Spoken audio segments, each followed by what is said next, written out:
Okie dokie. Welcome. Karibuni sana. Welcome. We're 9 minutes behind schedule. 9 minutes. Hope muko fiti. How's everyone doing?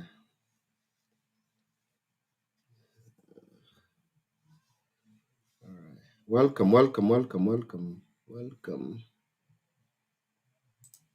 Let's see. Isma Gatarama. Hi, we're waiting. Welcome everybody. Welcome kila mtu. Welcome.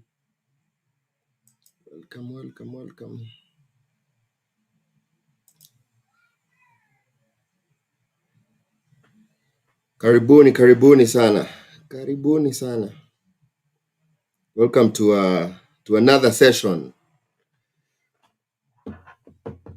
Another impactful session bana.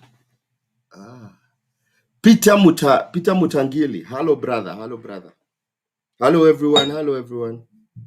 Wait, is Kenya are you in 2024 or not yet? Not yet, I think. Not yet 2024. Onono Perez. Give me some likes as we wait for people to join us. Tukingoja watu to join. I was still watching the last one. Yeah, the last one ended up being a really good one. We discovered something about Canada, in the camp counselor. We were talking about camp counselor, and then we discovered a way that you can go to Canada through the same route. Daudi Sule. Hello, brother. How are you doing? I'm good. My game. Kovipi. I'm good, Maze. I'm good. Kavai platform. Very great. Anyway, God bless you. Shukran, man. Shukran. So we have a good session today, and I know it's another impromptu session, but I think if you're always, if you make sure that you are subscribed and you hit the notification bell, it will always notify you every time I go live.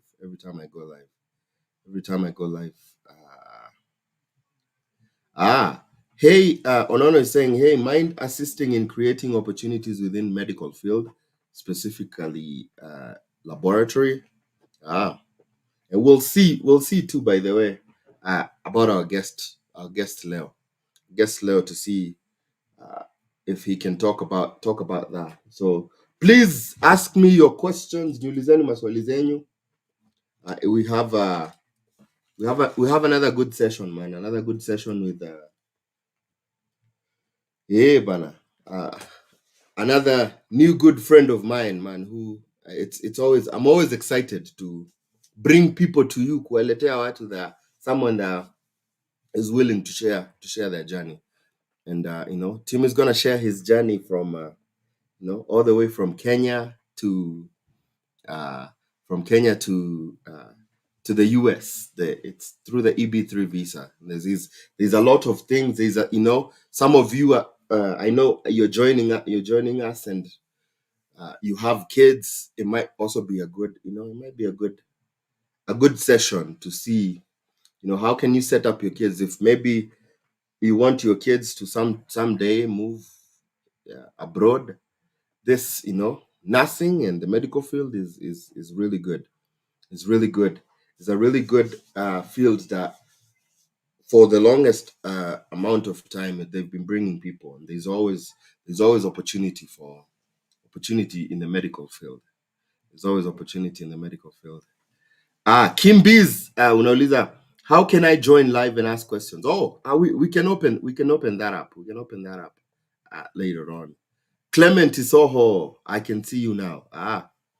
Shiro Trace, nice job. Keep up. God bless you, teacher. Samuel from Kigumo, Muranga. Fabitosh. Kavai platform. That's pharmaceutical technologists have opportunities huko. Man, keep all your questions coming, and I will ask Tim. I will ask Tim, man.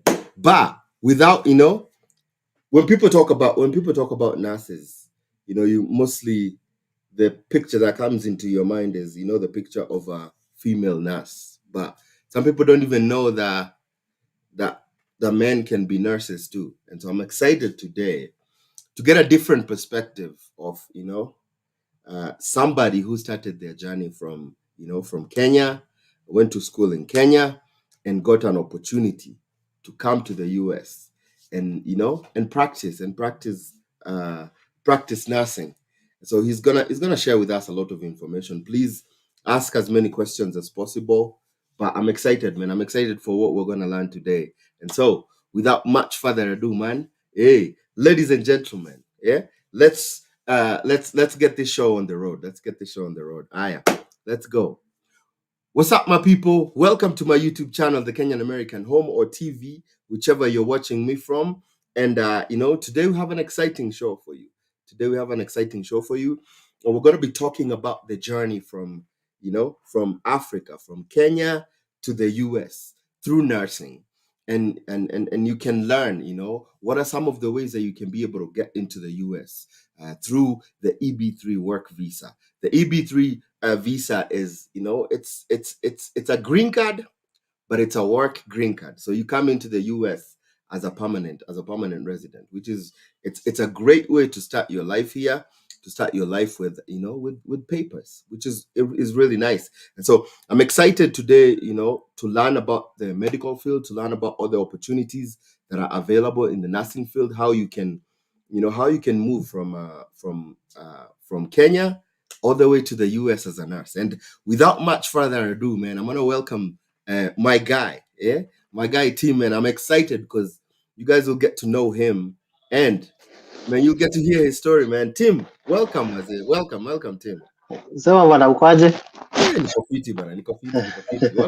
Welcome. Fiti. Channel umechapa kuichapa, naona. Job umechapa kuchapa. Kazi tumechapa kabisa. Hasa mtu labda ashindwe kukuja. Naona mimi umefanya part yako. Bana, Tim mazee. Unajua saa ingine watu connect for a reason. I'm excited, man, that me and you connected. Ndo kuje pigia watu story, man. Hey, kazi poa.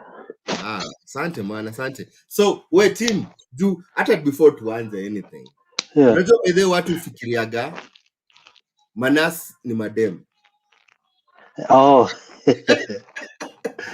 watu kuna wanaume wako hapo hawajui wanaweza kuwa manases. Hebu waambie juu hiyo, unajua hiyo unaweza kwa sababu in most cases ukiongeaga juu ya nursing hapa US, I think watu wanaelewa. Lakini from home most of the time ukisikia mtu anafanya nursing, hata mtu akikwambia huyo ni dem ama ni boy, watu wengi watasema huyo ni dem. Yeah.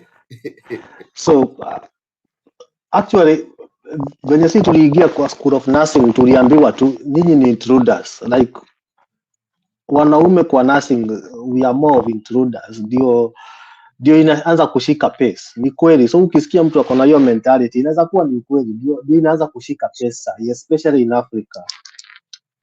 But hiyo ni kitu sana ilikuwa imeachiwa the other gender, sana females. But yes, kuna male nurses sai wamekuwa wengi. In my class we were 30 of us, so like 7 of us ndio tulikuwa maboy. So wameenda wakiongezeka. Wameenda wakiongezeka. Subsequent classes ulikuwa unaona sai wako to some extent. I think like class yenye ilikuja like 2 years after mimi, they were half actually, walikuwa 50-50. So okay. Yeah, no, wana embrace sahi. Nilikuwa nasema hivyo kwa sababu hata kutoka kitambo, especially generations za kitambo, wakifikiria story ya nursing wanasemaga nursing ni ya madem. Actually Kenya nurses walikuwa wanaitwa sister. Ukweli.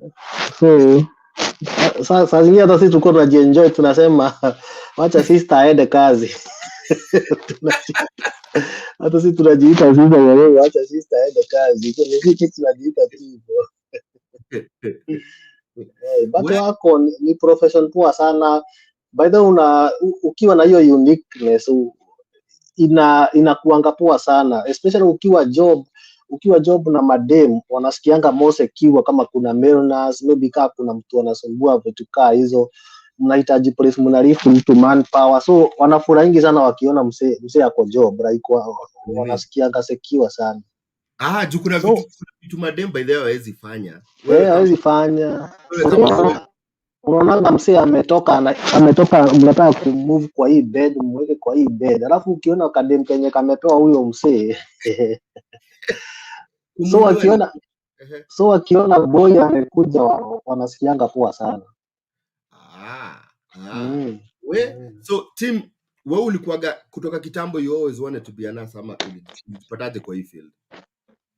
Mimi nilikuwa tu nataka kukua kosa yote medical. Okay. Juu bure yangu alikuanga msiku. Unajua spina bifida ni story ya spine yani. Okay. So kuna time tumeendanga hosi wapi Kikuyu. Unajua Kikuyu hospital huko karibu kwa Alliance huko. Najua Kikuyu hospital. So huyu neurosurgeon akakuja kuelezea akina Mukoro nini inaendelea na bro yangu, sijui nini. Hakuna, mimi nilikuwa naona hawaelewi. Na pia mimi sielewi kitu doki anasema. So nilikuwa nataka niende shule in medical field ndio nikuje kujua nini ina happen na huyu msee, what's happening. Huyu daktari alikuwa anajaribu kusema nini. So ilikuwa inspiration from nani mzee kujaribu kutaka kujua more. Okay. Okay. Alafu nini? Timu mtani wapi? Umenini, wewe ni mtu wa Nairobi ama wewe ni mtu wa So mtani ni Nyeri, but nimelelewa Uthiru, like most of our lives tumekaa Uthiru. Buda, kumbe ulikuwa karibu sana na mimi. Ulikuwa wapi wewe? Unajua Kuka? Unajua sengine mupatiaga watu story ya Kuka. Kuka si unajua ni ikio kinini wa kimbolea kinakuaga hapo hivyo. Juu hapo ndio tulikuwa tunaenda kuscavenge mtu wangu, alafu na unajua hapo Kuka. Najua Kuka. Hapo yangu ya kwanza nilikula Kuka. Na nusu ilikuwa imeoza. Hapo ndio mamoli wangu walikuwa anaenda kuvutia bangi lakini. Walikuwa wanavuta bangi. Juu mimi ni mtu wa Dago. So. Si place mbaya by the way. Huko ndio nimegrowia. Juu ya mafamily conflict tukabidi tutoke Nyeri tukuje huko, but hiyo ni story ya siku nyingine. Yes. Fiti man. So mtaa nini? Hiyo ilikuwa time gani wenye ulifikiria story ya Buda na kutaka kuwa nurse? Ilikuwa after high school? Ilikuwa high school. Ilianza high school hivi. Okay. Before that watu wanapeleka watu Masai Mara, sijui wapi. Hebu ngoja kidogo, I think nini yako imepotea kidogo. Sound ile nini? Hebu ongea tena. Unanisikia? Nakusikia sahi. So unasema ati nini? Before ulikuwa unasema before that nini? Before that nilikuwa nataka kukua tour guide. Hao watu wanapeleka watu Masai Mara, sijui wapi, Serengeti, vitu kama hizo. Hata nilifanya geography by the way kwa Seko. Kwa nini? Kwa nini moja? Dream. Unajua hiyo time kama kwetu by the way, some of the nini zimekuanga kwetu unaona watu walianza kuwa na nini, ukienda kama hiyo safari unakutana na wazungu na nini. So kuna majamaa wengi walionaga hiyo wakaona mazee, hii inaweza kuwa opportunity yangu kupenya. Tena unajua mimi napenda kutembea sana, so but kitu saa iko ina click nitatembea hizo places mpaka zinibore. Like unajua ukienda Masai Mara like 2-5 times haitakuwa I quit the same thing. So hiyo job najua ingekuja tu kunibore, but anyway hiyo ndio ilikuwa interest yangu before ni change mind. Alafu nini ilikufanya uachane na hiyo kitu? hivyo Sasa tu. venye bro yangu amekuwa mgonjwa, tukaenda hosi, nikasikia mkola nasikii chenye wanaambiwa, nikaona wacha nizamie sasa medicine na kitu yote ya medicine. So nilikuwa nataka kuwa daktari ama nurse ama any of those, either daktari ama nurse, one of those two. Okay. So Alafu penye ndo grade ilinikubalia ndio hivyo sasa, alafu nikasema ukaingia shule. Uliingia shule wapi? mimi niliingia shule School of Nursing Kijabi. Unajua Kijabi? Kijabe, hiyo naisikianga ni AIC Kijabe. AIC Kijabi School of Nursing. So ilibidi umehama huko mpaka Kijabe. Unajua hiyo ni boarding, hiyo ni kama kole za Kenya difference ya kusomea Kenya na huku. Kole za Kenya School of Nursing, hiyo basic training, hiyo unasomea kwa hosi. Like hosi iko na kole huko ndani. So tulikuwa tunaishi hosi. So umeenda kupiga boda huko hivyo. Nenda kupiga boda huko miaka 3.5, 3.5 years. Hiyo ndio diploma mrefu. Kenya mzima ama? Kenya mzima hiyo ndio diploma the longest. Hizo zingine zinakuwa 2 years. Mbona ya Kijabe ni 3.5? Si ya Kijabi, hata MTC. Curriculum ni the same. Lakini so hiyo time ni juu ya nini? Ni juu ya clinicals. Unaona clinicals kwenda hosi, like unaona kama tuseme ukisoma mambo ya mother and baby huku Kenya wanaita maternity. Ukisoma mambo ya maternity huku wanaita mother and baby. Ukisoma 2 months kwa class, then unaenda maternity sasa kupractice kitu umesoma sasa for 2 months. So I think hiyo in between kwenda class na hiyo kwenda clinicals, hiyo ndio inafanya inakuwa mrefu. But so the difference is, unaona wengine wanasoma alafu wanaenda kutafuta internship. Yeah. Sasa ni kama unafanya internship as you go. So wewe unaingia uko class, alafu after kushamaliza class hosiko tu hapo unaingia tu hapo unaingia tu hapo unaenda unasoma kitu kingine, unaenda unasoma mambo ya ICU, unaenda ICU kenye umesoma unaenda una practice huko.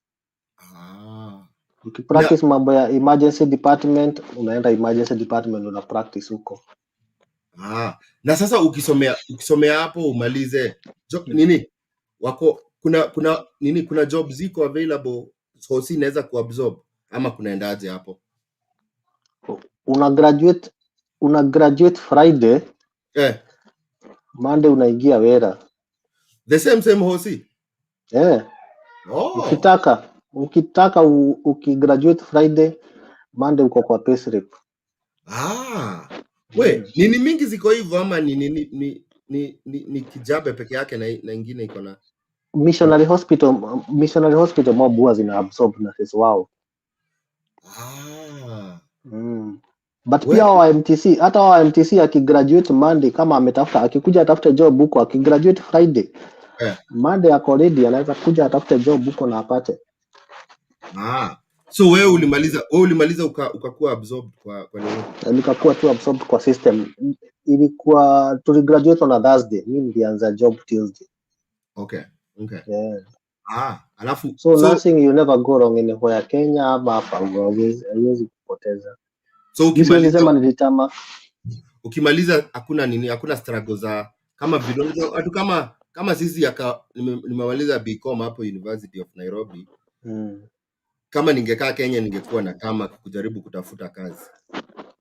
Hiyo unamaliza hiyo unaenda ukiendana job. Nasikia nikaa already ukiwa shule juu hiyo 2 months unaenda, kama unasoma 2 months unaenda internship 2 months, so ushamaliza internship like uko ready. That's nice. So ukamaliza ukaingia wera.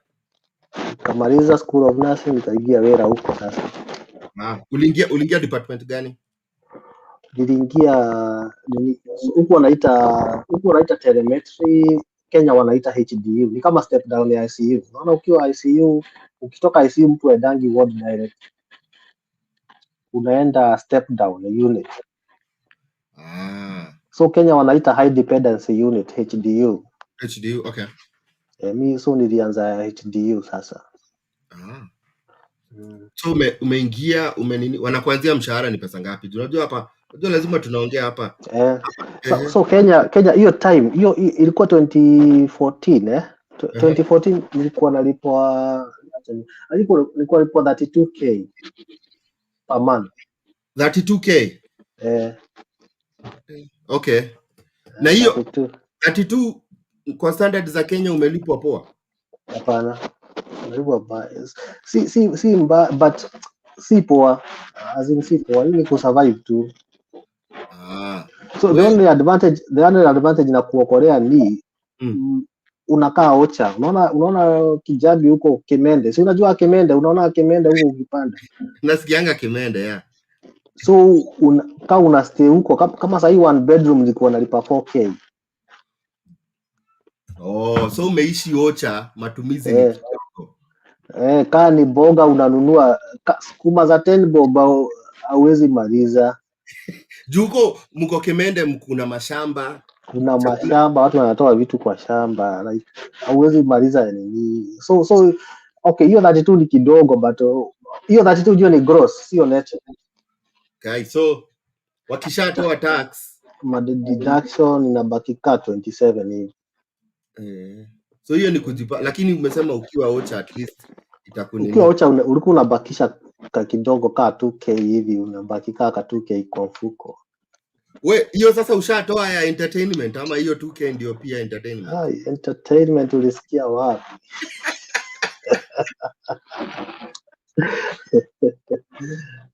Entertainment ndio uji-entertain bana.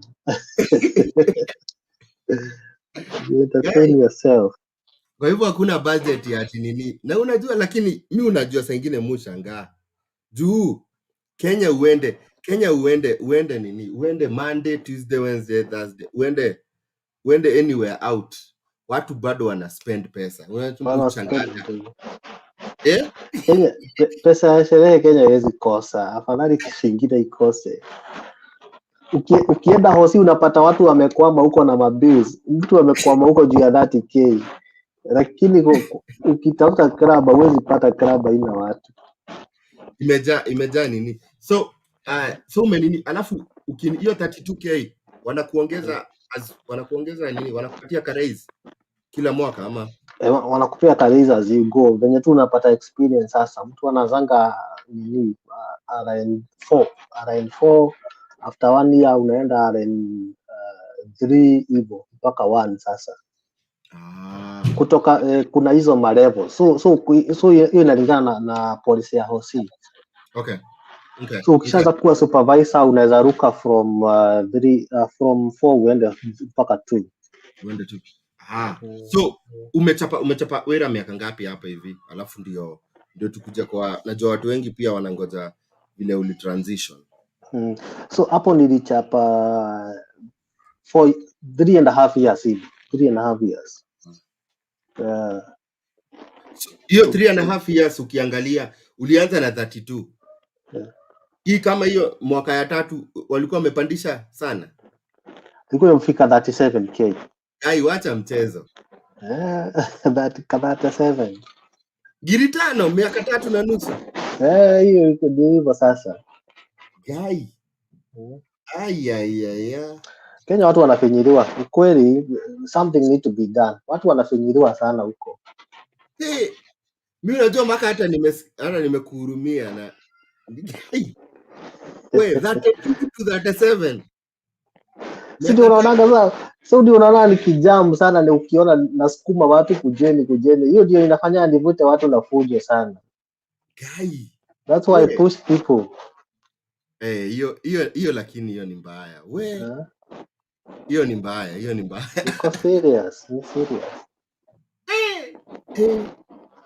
Hata tu hiyo ni kunini bana. Hiyo ni kufinya. So hebu fanya hiyo budget sasa. Buda hiyo sasa hata ifike mahali upate watoto. Sasa ni hivyo. Wewe umeisha. Ukiweka mtoto kwa hiyo hesabu wewe inua mkono. Si ndio unaona by the way watu wanaanza kukono watu kwa sababu ama unaanza nini kwa sababu hii na umesomea hiyo miaka yote. we. Hiyo ndio reality. Acha utaona kwa comment, by the way, that's the reality on the ground. Hai. By the way, kama we ni nurse tafadhali tuambieni, kwa sababu mi unajua hata nilikuwa nadhani at least iko better ni vile unaanza ati juu umegraduate kutoka shule, so by the time umeongeza 1-2 years experience unaongo wanakuongeza unafika sijui 60 huko 70 mia. Hey, 70 sasa umeprogress. 70 wewe ni kitu inaitwa coverage. Unajua coverage? Coverage ni nurse mwenye huku anaita OA, kama uko US wanaita OA, hospital administrator. So Kenya anaitwa coverage, ni mtu mwenye ana manage hosi mzima. Tuseme kama usiku yeye ndiye ana manage the whole hospital. Huyo ndio nurse anakuanga charge the whole hospital. Yeye ndio anajua. So huyo ndio anachapwa kwa 70. Huyo ndio yuko 70. Wenyewe hata kama ni hivyo, by the way, sikuwa na expect hiyo nini, hiyo mshahara mtu wangu, kwa mtu umesomea na unajua zile vitu na deal nazo kwa medical field. Iko hivyo. Hiyo ni kidogo bana. Kama sasa supervisor wangu wawili tuko nao hapa Texas. Mwingine ako Oklahoma, huyo mwingine ako sijui ni Hampshire ama wapi. Wote walipotea. Kutoka mimi naelewa bana. Hiyo naelewa. Guys, sasa hata mtu akikujaribu tu akuambia tu ile pesa anaani. Sio ni kama mtu anakutusi tu. Unaweza kashiriki mtu akikwambia ile pesa anaana hata half day, hata siku nusu peke yake. Hai juu we. Rata tu. Haya, hizo ni $200 mtu wangu. A whole month. $200 na kuna mtu hiyo hata wana ushaingiza. So unaona nikipiga watu na fujo hapa wakuje, unaona ukiona nikijam sasa. Ukiona nikijam nikiona mtu akisireki. I have seen both sides of this coin. So hiyo dina. Angalia hapo ati currently sasa kwani tunarudi chini. At 25. What? So unaona hiyo siku kuenjoy. Nikawa nimehang.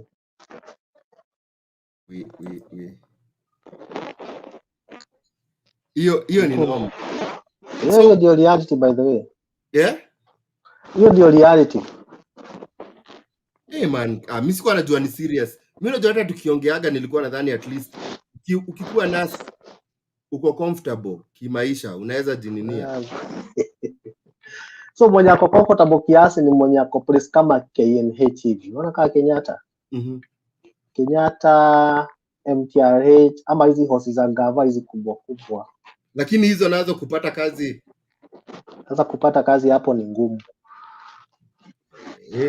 So ubaya, the only advantage wako nayo hata kubwa, si eti ni salary. Juu kama county inakuanzia na kitu 50k ama 55,000 The only advantage wako nayo ni vile uko na security ya job, juu ni gava, kuna less supervision, alafu kuna maroons, unaweza chukua maroons ufanye ka kitu na kitu kama hizo. But otherwise the same story. Si eti ni eti nitawachapia hiyo tukifika kuongea hivyo. Nikikuwa India kufanya exam, tulipatana na wa Kenyatta hapo. Na hiyo by the way hata nilifanya nikuwa determined kabisa. Mtu amefanya Kenyatta 21 years. Amekuja kufanya NCLEX. Akuja US na amefanya Kenyatta 21 years. So nikasema kama huyu amefanya Kenyatta na huyo ndio dream job. Amefanya 21 years na anatoka. Na hiyo ndio kila nasa anaangalia ati atake. Kila mtu ameangalia hapo saa hii. 21 years. Na huyo mtu ni BSN amefanya degree. Nadhani alipwa pesa ngapi Kenyatta? Ngapi? Huyo alikuwa analipwa kama 190,000, 195. Wewe acha 190, 21 years of experience. Alikuwa anachapa 195,000. Ndio tuko naye Mumbai anakuja kufanya X-Rex na mimi sasa ndio niko hapa na kadhati yangu.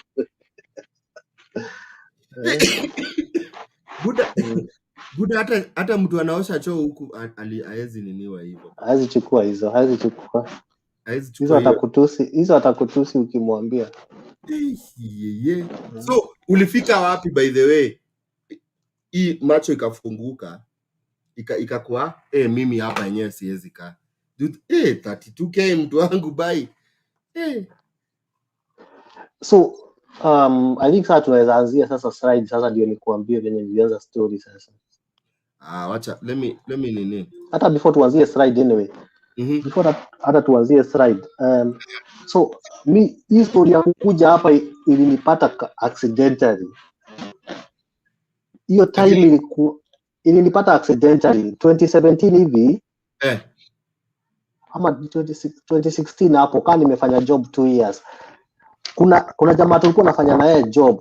Si unajua hiyo time ndio Facebook ilikuwa inaanza kushika hiyo 2017 hapo. But hatukuwa na smartphone hiyo time. Okay. So job kulikuwa na hizi kompyuta za comps ziko zimeunganishwa na internet ndio tunaangalia kama kuna ugonjwa yenye uelewi unaweza google hapo uone kama kuna dawa uelewi unaweza google hapo.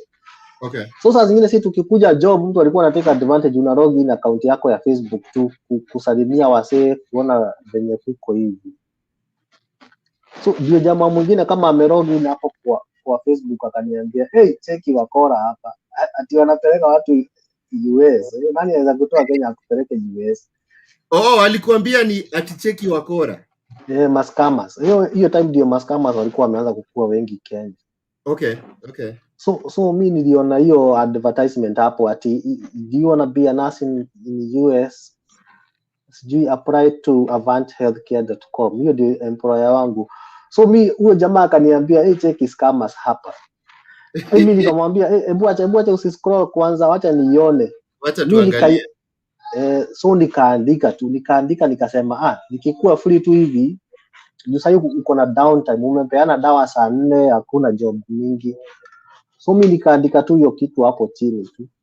So nikaingia kwa page yangu sasa nikaangalia sasa ndio nikaona tu testimony hapo chini.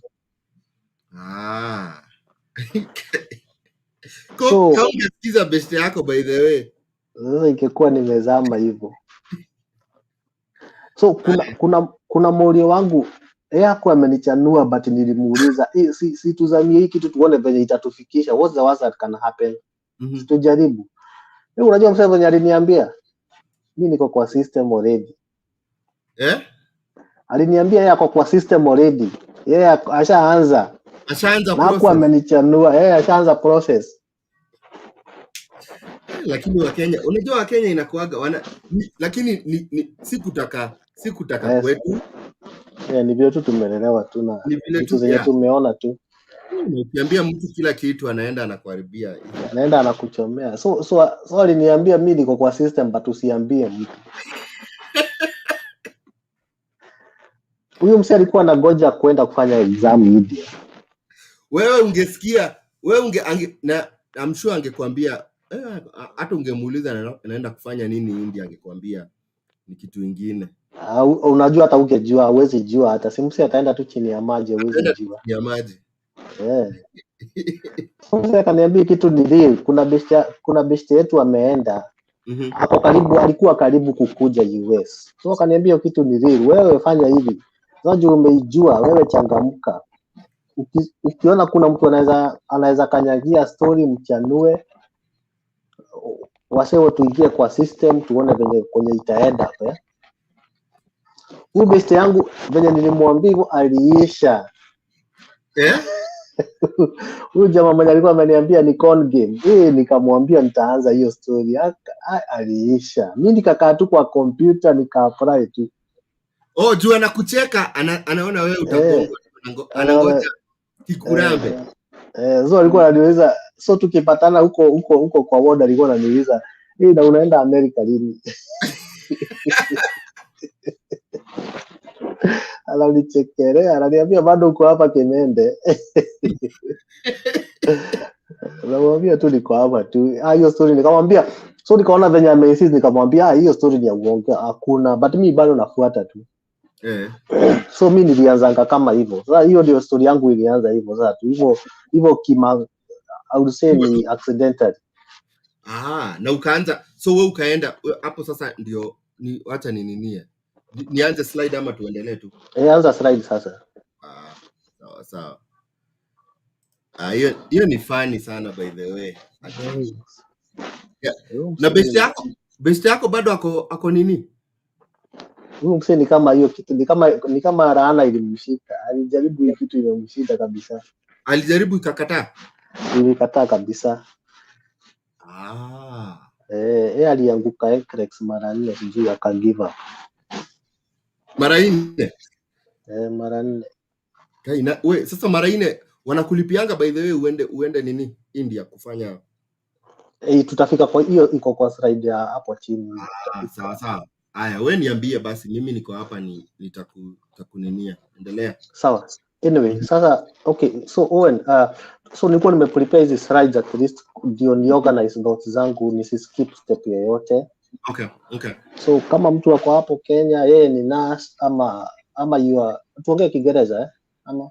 Yeah, we can. So if you're a nurse in Kenya, if your relative is a nurse or you may be aspiring to be a nurse, so this is for you. So okay. I've explained in simple terms like how to transition, like my journey, how it was from Kenya to US as a nurse. Okay. The steps are usually the same. Whichever agent you choose, it's only different names, but the steps are almost the same. The process is laid out, so inakuanga to the same process. So the first thing, of course, you have to choose an agent. Okay. You have to make up your mind which agent. You have to do your assignment to know which agent works for you, like what you are interested in, what are the benefits of this employer or agent versus the other one. So once you identify an agent, then you go to their website. So kwa hiyo slide, the first slide I put, like that was my employer, Avant Healthcare Professionals. Avant Healthcare Professionals. Okay. Yeah, that's the one I can speak mostly about because that's the one that brought me. But that's not the only agent that's out there. Kuna zingine, like the second slide, go to the next one. Kuna hiyo inaitwa Ograde Penton, still there. And there are others. There are like 5 of them which are popular. So you just do your assignment, choose whichever you want, then you go to the next step. Slide number 5 here. So things like MedPro, is Passport USA? Passport USA. Passport USA bado, MedPro pia iko. Hizo zote. You just do your assignment and see. Mostly the difference inakujanga to the nature of contract. See, like for Avant does contract you for hours. Okay. So in terms of hours, vile utachapa, if you do those hours, like you compress them and do them fast, so you get done with your contract fast. So like for they give you hours. Is it different? Is it different with other agencies? Other agencies kama MedPro, if I remember, for them it's years. So MedPro, I think they give 3 years. So even if you work 5 days, 6 days, you have to work for 3 years with them, and then at that point you're going to separate. Oh my! So you have to work the number of years, not just the hours. Like it's not the hours. So what usually happens once you get here? Some people, they look for another like side hustle, like side job. Okay. But for Avant, instead of looking for a side job, I would rather work overtime and get done with the hours. So like for Avant, they contract you for 6,200 hours. Okay. But after 5,200 hours, you can be employed by the hospital now. They stop being your employer now. They release you. Oh, so wait. So they want? Will you still have to complete the 6,200 hours? So ideally you should, but after after they release you, they give you something called certificate of completion. So Oh, wakisha kupea hiyo, so unaweza toka even after 1 week, you can just go and be on your own. But I advise people to just transition to the hospital so that you get the certificate of completion, because you might need that when you are going to apply for citizenship, because that's your visa sponsor. so make sure you finish your visa sponsorship with the agency that you started with. Yes, and then you get that certificate of completion. But I'll talk about that later, like because some people they don't complete their contract and all that. But I'll talk that in the comments, like at the end. Okay, all right. Unaweza nikumbusha, I can write down. I'll speak about that. Completion. Yeah. So anyway, after you identify the agent, then so after you apply, of course, through their website. Sometimes you can even apply through Facebook or whatever. Like just make sure it's a legit website. Okay.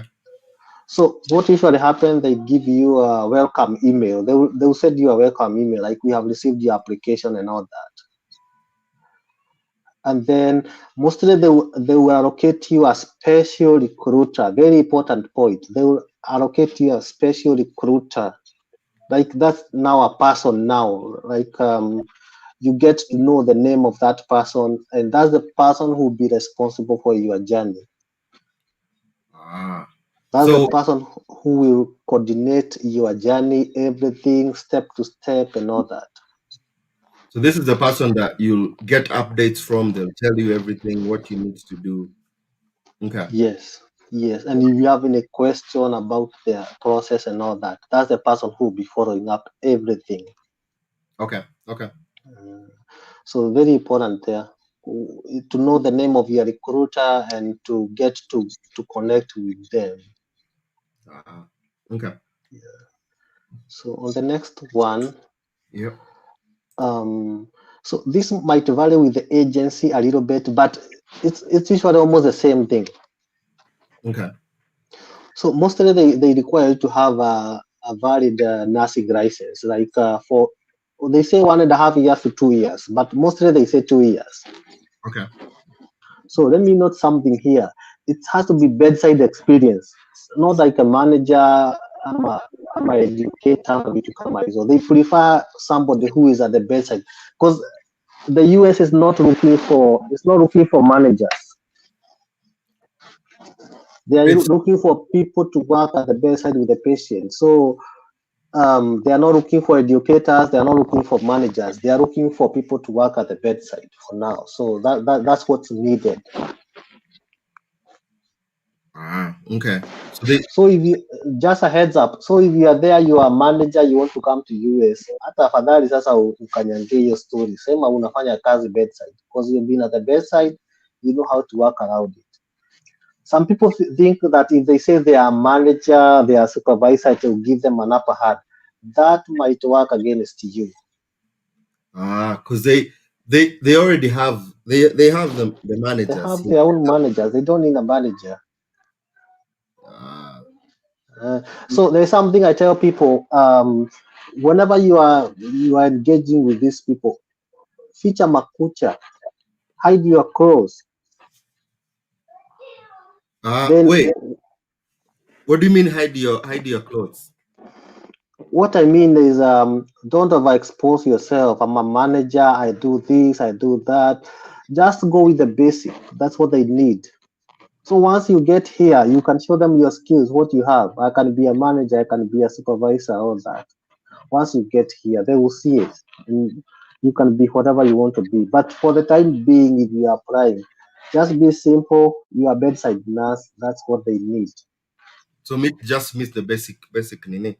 Just meet the basic requirements. Alafu ukifika. Okay. And then they want a hospital bed capacity. At least they say 200 to 250, above 250 there, or above 200. Varies with the agency. Okay. So now, some people are applying maybe tuseme unafanya job health center. I'll talk in Swahili here. Tuseme unafanya job health center. Health center ni kama ni kama ile kahosi hapo karibu kwenu ya gava, maybe umeemployiwa na gava. So mostly ukiweka hiyo mostly itaku disadvantage. Just see kama unaweza pata barua ya employer, maybe like if you have worked in a bigger hospital, see if you can get a letter from there. Do they want a 200 to 250 bed capacity hospital? Na hizo what are examples of, kwa sababu what hospitals do they usually wanapenda kuchukua watu? So these agencies, they have a preferential list. It's silent, hawasemangi, but it's there. See Aga Khan. Okay, Aga Khan. Mpesa. Nairobi Hospital. Kijabi, almost everybody is here. Kijabe. And then Kenyatta. KNH. Karen Hospital. Okay, Karen. Avenue. Parklands. Avenue. Is it just Avenue Hospital, Ama? Yeah, Avenue Hospital. And then which one? Mostly, did I say yes? I said Kenyatta. Alafu MTRH. Alafu all district hospital and above. Uko provincial hospital, district hospitals. Zagava. Okay. Any district or provincial hospital. But KMTC, Ama? You know, all KMTCs are every KMTC is attached to a hospital, right? Kenyatta has an MTC. Or you're asking about the training? Oh no. I think you know better. Mimi ukiniuliza hata every MTC is attached to a hospital. So kama KNH iko na MTC, kama Kijabi iko na hiyo school of nursing. Nairobi Hospital has a school of nursing, and still the same applies, by the way. Even for training, before, if you are not yet a nurse, if you are looking to get like into nursing for the purpose of coming here, first go to a website called CGFNS. I'll talk about it in the later slides down. Okay. But before I forget, it's good to go to that website called CGFNS. They have a list. If you enter the country, or they have all the countries, they have a list of school of nursing that they recognize. So that's something is worth noting. You have to note that. Okay. So, but I'll talk about CGFNS maybe uko chini. Okay. Yeah. So I put a note there. So if you're in a managerial position, if you are in active school, it's not an added advantage. Like let's say you have done a diploma, you are transitioning to a BSN, to a Bachelor's of Science in Nursing. It's not an added advantage. Actually, I would advise people, if you have a diploma, you apply with it, just wait and come and do your degree over here. It won't even make much difference. It won't make even a difference in your salary. Yeah, so avoid such discussion. They might disadvantage you at the end of the day. Okay. The other thing, medical surgical, na hiyo HDU ama telemetry, what they call it here. Okay. They have more advantage of placement. Getting a placement is easier for those positions. Because what happens in America, in their critical areas like ICU, mother and baby, and pediatric, they prefer to put their own first, because those are very critical areas. So what happens, once you get here, then they see what you are made of, they see your skills, they see how you're working, then they can take you to those places. But mostly they are not very comfortable getting you straight from Africa and then come and drop you in the ICU. They don't prefer that. So to work for your advantage, even if you work in an ICU, unaweza cheza chini, useme I do like HDU, medical surgical, that will give you more placement. Like you'll be placed faster than somebody who is who is looking for an ICU or a pediatric job. You just a heads up. But if Okay. you don't want, if your interest is in pediatric, you can stick to that. But that's just a heads up. It might delay your placement kidogo. Okay. Yeah. So let's go to the next one. So after wamefanya, you have applied, you have applied from the agency. They have they have established that you are a candidate. So now you do an entry exam. So this entry exam is something unaweza fanya. You can even do on your phone. It's something you can even do when you are in the bathroom. It's very simple. They are just trying to determine you are not an electrician. You are a nurse. Okay. So they're asking you very basic questions that you don't even need to think. Even a first year nursing student can answer those questions. They will ask you very simple questions. What's the normal temperature? What's the normal blood pressure? Those things. That's what they will ask you. So that's a very simple exam. They're just trying to establish. They are dealing with an alien. They don't know you. They have never seen you. They're just like become a guesswork too. So they're just trying to establish you are nurse in the first place. So after you do the exam, usually there are two exams. First is Okay. the basic nursing exam. You only to you don't. But anyway, for me, niliita huyo jamaa besti yangu, we did like tunafanya pamoja. You can maybe look for somebody mnafanya pamoja just to make sure you may increase chances zako, of course. But it's a very simple exam, very Okay. simple. And then the second exam is the English exam. Mm-hmm. It's basic English exam just to establish that you can communicate. Unaweza omba maji. They will ask you what's the plural of boys, vitu kama hizo, like basic entry exam, basic English. Yeah, reading, writing, and all that stuff. Hizo ni vitu unaweza fanya hata ukiwa kwa bathroom na simu yako. It's easy. Okay. But I put a note down there. Note, this is not a professional English proficient exam. Either IELTS. There's something called IELTS. I will talk about it later.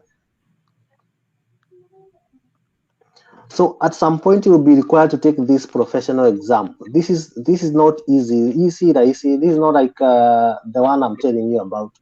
This is something you have to study for. This is something you have to pay for.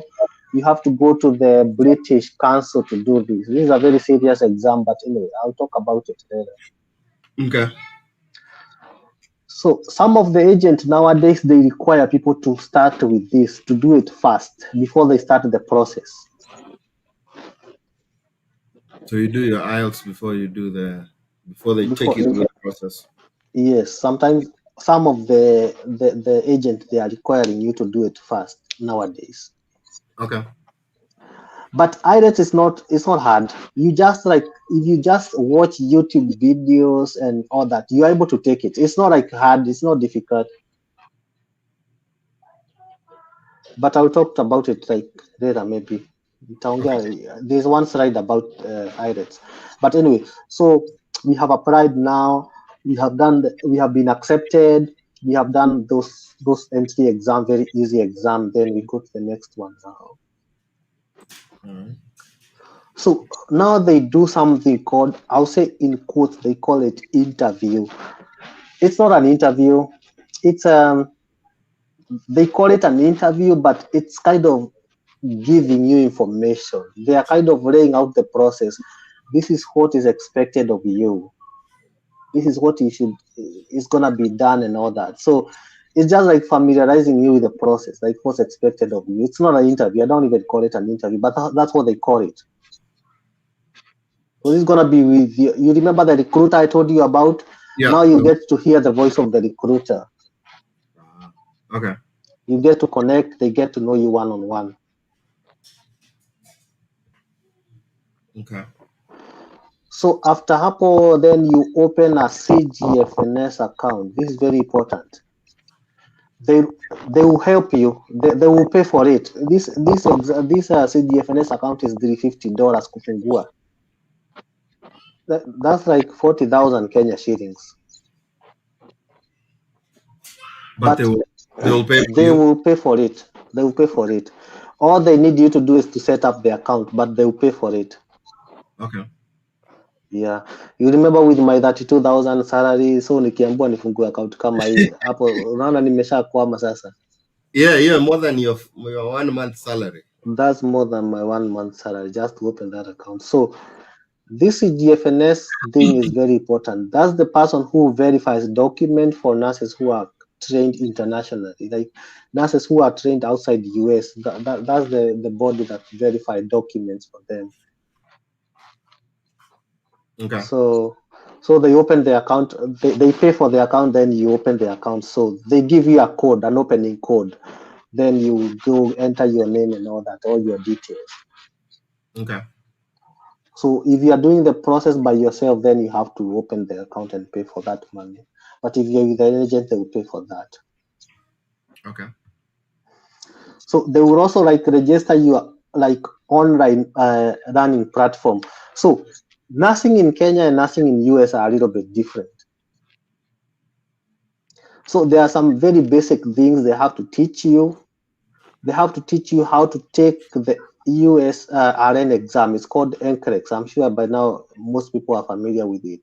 So wanakufunza how to take NCLEX, what are the tricks. They kind of take you through the training, like the basics you need to know. Okay.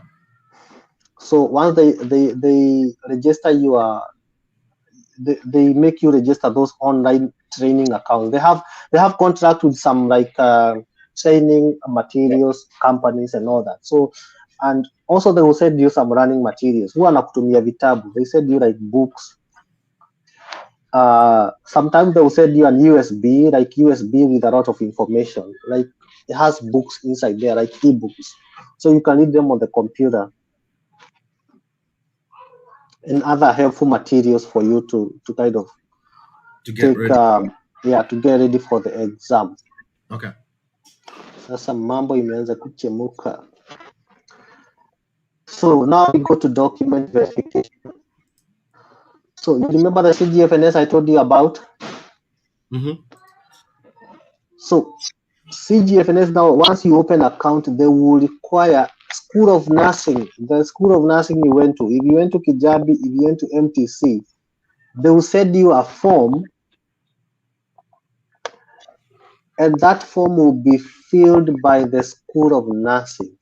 And then that document should be sealed and sent direct to CGFNS. Sio wewe utume, not you to send. Okay. They want School of Nursing to send the document. Please note, if you're going to send the document and then you write from Timothy to CGFNS, they will reject it. They would ask you to go to School of Nursing and make them send again. So sometimes the School of Nursing will tell you to send the document, but even if you are the one sending it, just make sure umeandika ni School of Nursing, from School of Nursing to them. Okay. And it has to have a seal for the whatever, for the School of Nursing. Okay. Also, on top of School of Nursing, they'll give you another form to take to the Nursing Council. You're the licensing body. That's the licensing body in Kenya or wherever you are in, whichever country you are in. They'll give you a form to take to the Nursing Council. So the Nursing Council will fill another form. It will send it direct, not from you. It will send it direct from the School of Nursing, from the Nursing Council direct to CGFNS. Okay. So they are trying to establish you are a nurse, like you are qualified, you have a license and all that. So that's what they are trying to establish now. With the School of Nursing, they are trying to see what curriculum you went through, if it meets the US standards. That's what they are trying to determine by now. And you remember when I told you, like, you need to, before you go to School of Nursing, it's good to check and know if your school is listed with the CGFNS. They know. So that's the importance now. So once they do, as they are doing the document verification, they will also send you the package yenye iko na, it has like a small card with the fingerprint. You know where you put your fingerprint, like when you are going to take a certificate of good conduct na vitu Yeah, kama the hizo. PCC.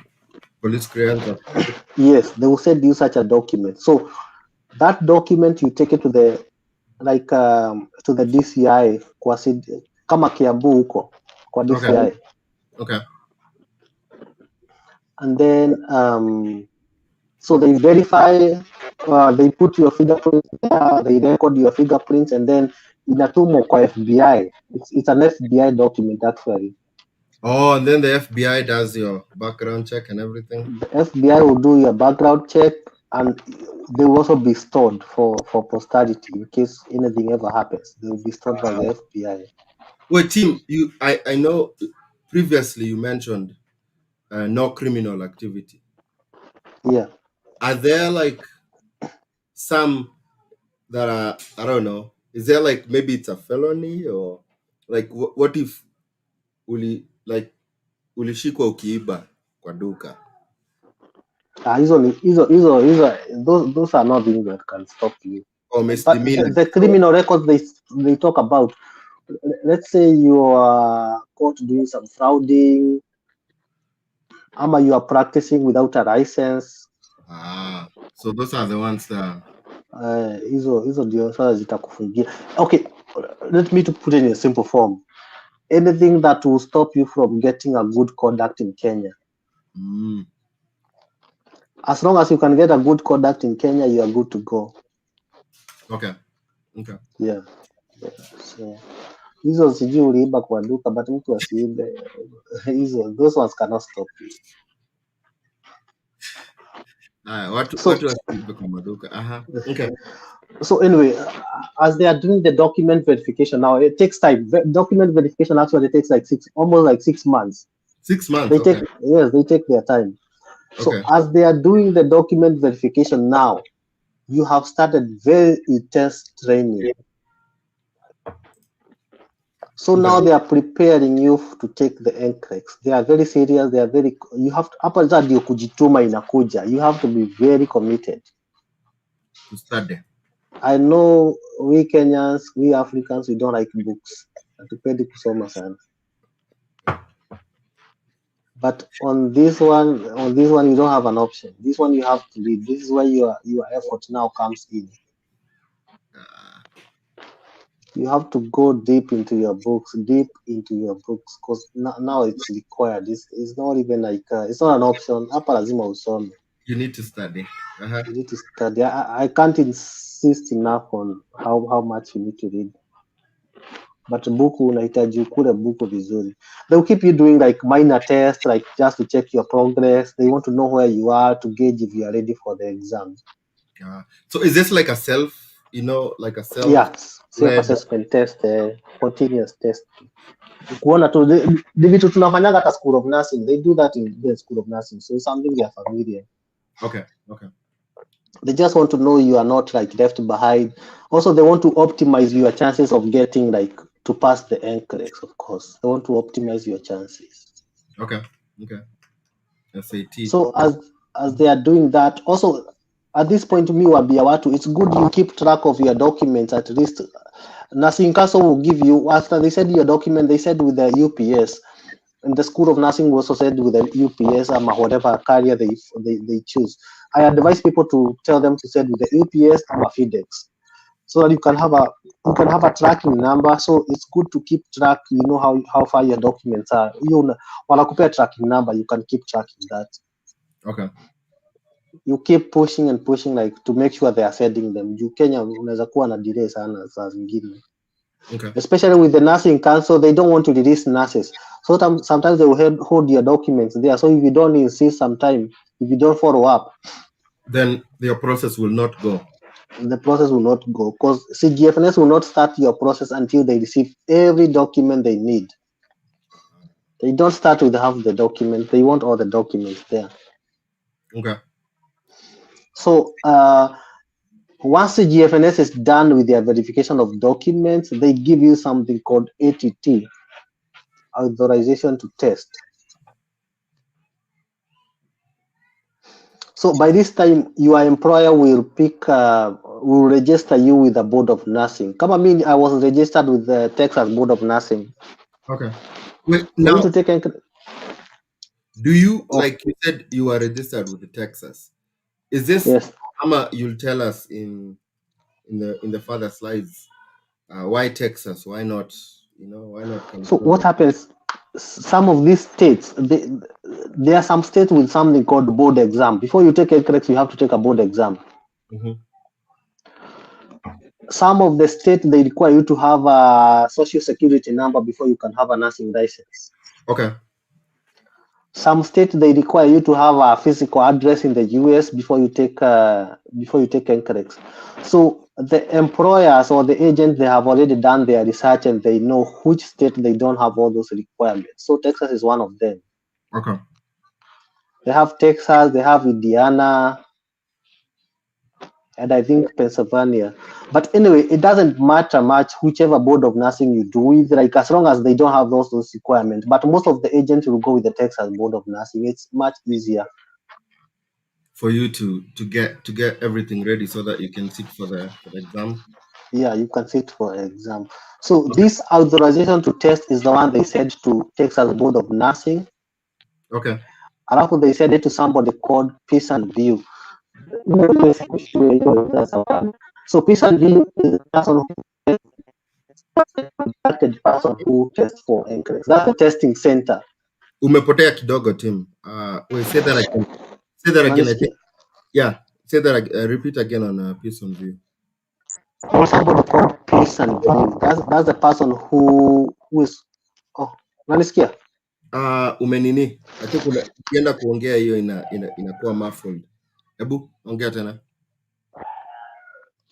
Okay, unanisikia? Yeah, nakusikia. Kuna mtu anaitwa Peace and View. Peace and View is the company that's contracted to take NCLEX for Okay. like to conduct NCLEX. Yeah, Pearson View. Mm-hmm. So they also help you open an account with Peace and View. It costs money, but they will pay for it. So they're paying for everything. They are paying for all those. Okay. Even for Texas Board of Nursing, they will pay, or whatever Board of Nursing, they will pay for the registration fee. Okay. So now you have authorization to test. You are registered with the Peace and View and the Board of Nursing. So now they book for you a day to go. Like if you have, and then they are satisfied by now with your training, like the way your progress is going, you are ready to take the exam. Okay. Then now the drill starts now. So you go to they'll book a date for you now to do the exam. They book a next date for you. Okay. So unaweza songa the next slide. Sasa ndio hiyo sasa ni kung'oka sasa. So Kama unaipanda ndege unapanda mara ya kwanza. sasa hapo ndio tulipandia mara ya kwanza sasa. That's the first time most of people, by the way, they will leave Kenya for the first time. Okay. Is to go do the NCLEX. So it's to go do the NCLEX. So you can go to the next slide. Okay. So they will require you to get a visa. For the visa you pay for yourself. Most likely itakuwa visa ya India. That's why I did my exam in Mumbai. Or you did it India? Because I hear India in Mumbai. because I hear there's also South Africa, right? There's one in South Africa. Even in India, it's not only Mumbai. Kuna Bangladesh. Sisi Bangladesh. Kuna inaitwaje? There are like 3 cities in India where you can do your NCLEX. Okay. But most people who wanaenda Mumbai, it's closer to Kenya. I think it's 6 flight on KQ. Nilienda na 6 hours. Alafu, what I just heard is they just opened a testing center in Westland. Yeah, I'll check about that. Nilisikia hivyo, but that's even better. Just so you know when you're in your own country, at least You can just walk in there and do your exam. So that's a better thing even. okay. Yeah, but for us we had to go to India. Anyway, they require you to get the visa. Visa kupata, I think visa ya India nilipa $40. like Oh. 4,000 Kenya shillings. It's Na not bad. You can, unaweza nyimwa. no way. That's guaranteed. Okay. There's no way utanyimwa visa ya India. No way. I've never had that. They don't even ask you any questions. They just tell you to come with a passport photo. Unaenda kufanya, what are you going to do? Hivyo tu wanachukua details zako, and then they tell you they'll send it on the email like after 3 days. So that's not even a problem. Okay. So after you scan the document, the visa, and send it to them, you said to the agent now the visa, they'll send you something called travel itinerary. So travel itinerary tu inamaanisha like the air ticket, hotel, and all that, like the date ya kufanya exam, who will be picking you up from the airport na vitu kama hizo. Okay. So they will pay for your flight. Everything is paid for, even if you have $0 in your pocket. Hata kama una pesa hata kidogo. All you have to do is to show up at the airport. Of course, it's good to have some money if you have, but mi sikuwa nayo. But like kukuwa na kama ka 10K kwa mfuko, but I didn't have any. Ukienda India? Sikuwa, I think nilikuwa na 9K ya Kenya ama 6K. Is life it's not expensive in India, right?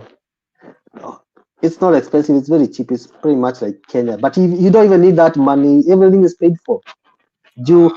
After you fly to India, somebody will come and there's a taxi with your name that will come and pick you from the airport. Okay.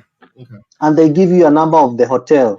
The hotel will give you the number of the driver. So even if your flight is delayed or something, you just call them and tell them, hey, my flight has been delayed. I'm going to get at this time. Even if you get there at 10 p.m., they'll be there waiting for you. Okay. So from there, they will take you to the hotel. Maybe you rest for 1 or 2 days. Your test is usually like that day. You do your test. And then the next day, they'll pick you up again back to the airport. Okay. And then at the hotel, they have meals for you. So the meals are paid for and everything. So that's why I'm telling you don't even need any money. Okay. So I think we can go to the next slide. That's Mumbai. So the trip is fully paid for. Everything is paid for. Ground transport, pickup, hotel accommodation, everything is paid for. Okay. And then now you take the NCREX. Usually it's like the fourth or that day you take the NCREX, and then you fly back to Kenya. Most likely results will talk after like 48 hours. The results are out. Okay. So God akikusaidia, you have passed the exam, inshallah. Now you start the next phase now. Wait, is it what's like the pass rate for the I would say it's like 90% for Kenyans. 90? Okay. 90 to 95%. Well, how many times, like, can they keep paying for you, and like how many times if you fail can they keep? I think okay for my if I speak, agents are different. So if I speak for my agent, they of course the first time they pay everything. I think the second time they pay for the exam, and then you pay for the flight. Oh. That's in case you fail. Which flight from Kenya who ni kama 50K kwenda India ama 45,000, it's cheap. Yeah, but it's still more than your salary for a whole month. Yeah, more than my salary. That's why you had me insisting on how much you need to read. That's why you need to jituma. You read like you read the books like left, right, and center. Like make sure you maximize your chances, so you don't have to go through the hassle of going back there. You don't have to keep taking the exam. Watu wajitume. But watu Peter, imagine like 95% of the people, they like on my flight to India, we were 7 of us. Only 1 person failed. Oh, now utajua, you will know when you're there. Ama you're already. So what happens? Most likely ukishafanya exam, ukifanya exam leo, flight yako ya kurudi Kenya ukua kesho. So alafu result inakuanga 48 hours official result. So most likely utajulia ukirudi mtaa. Oh, Okay. Because hata ukijulia huko hakuna kitu utafanya. For you to redo the exam, you have to retake it after 45 days. So even if you know when you're there, you can't retake it. Okay.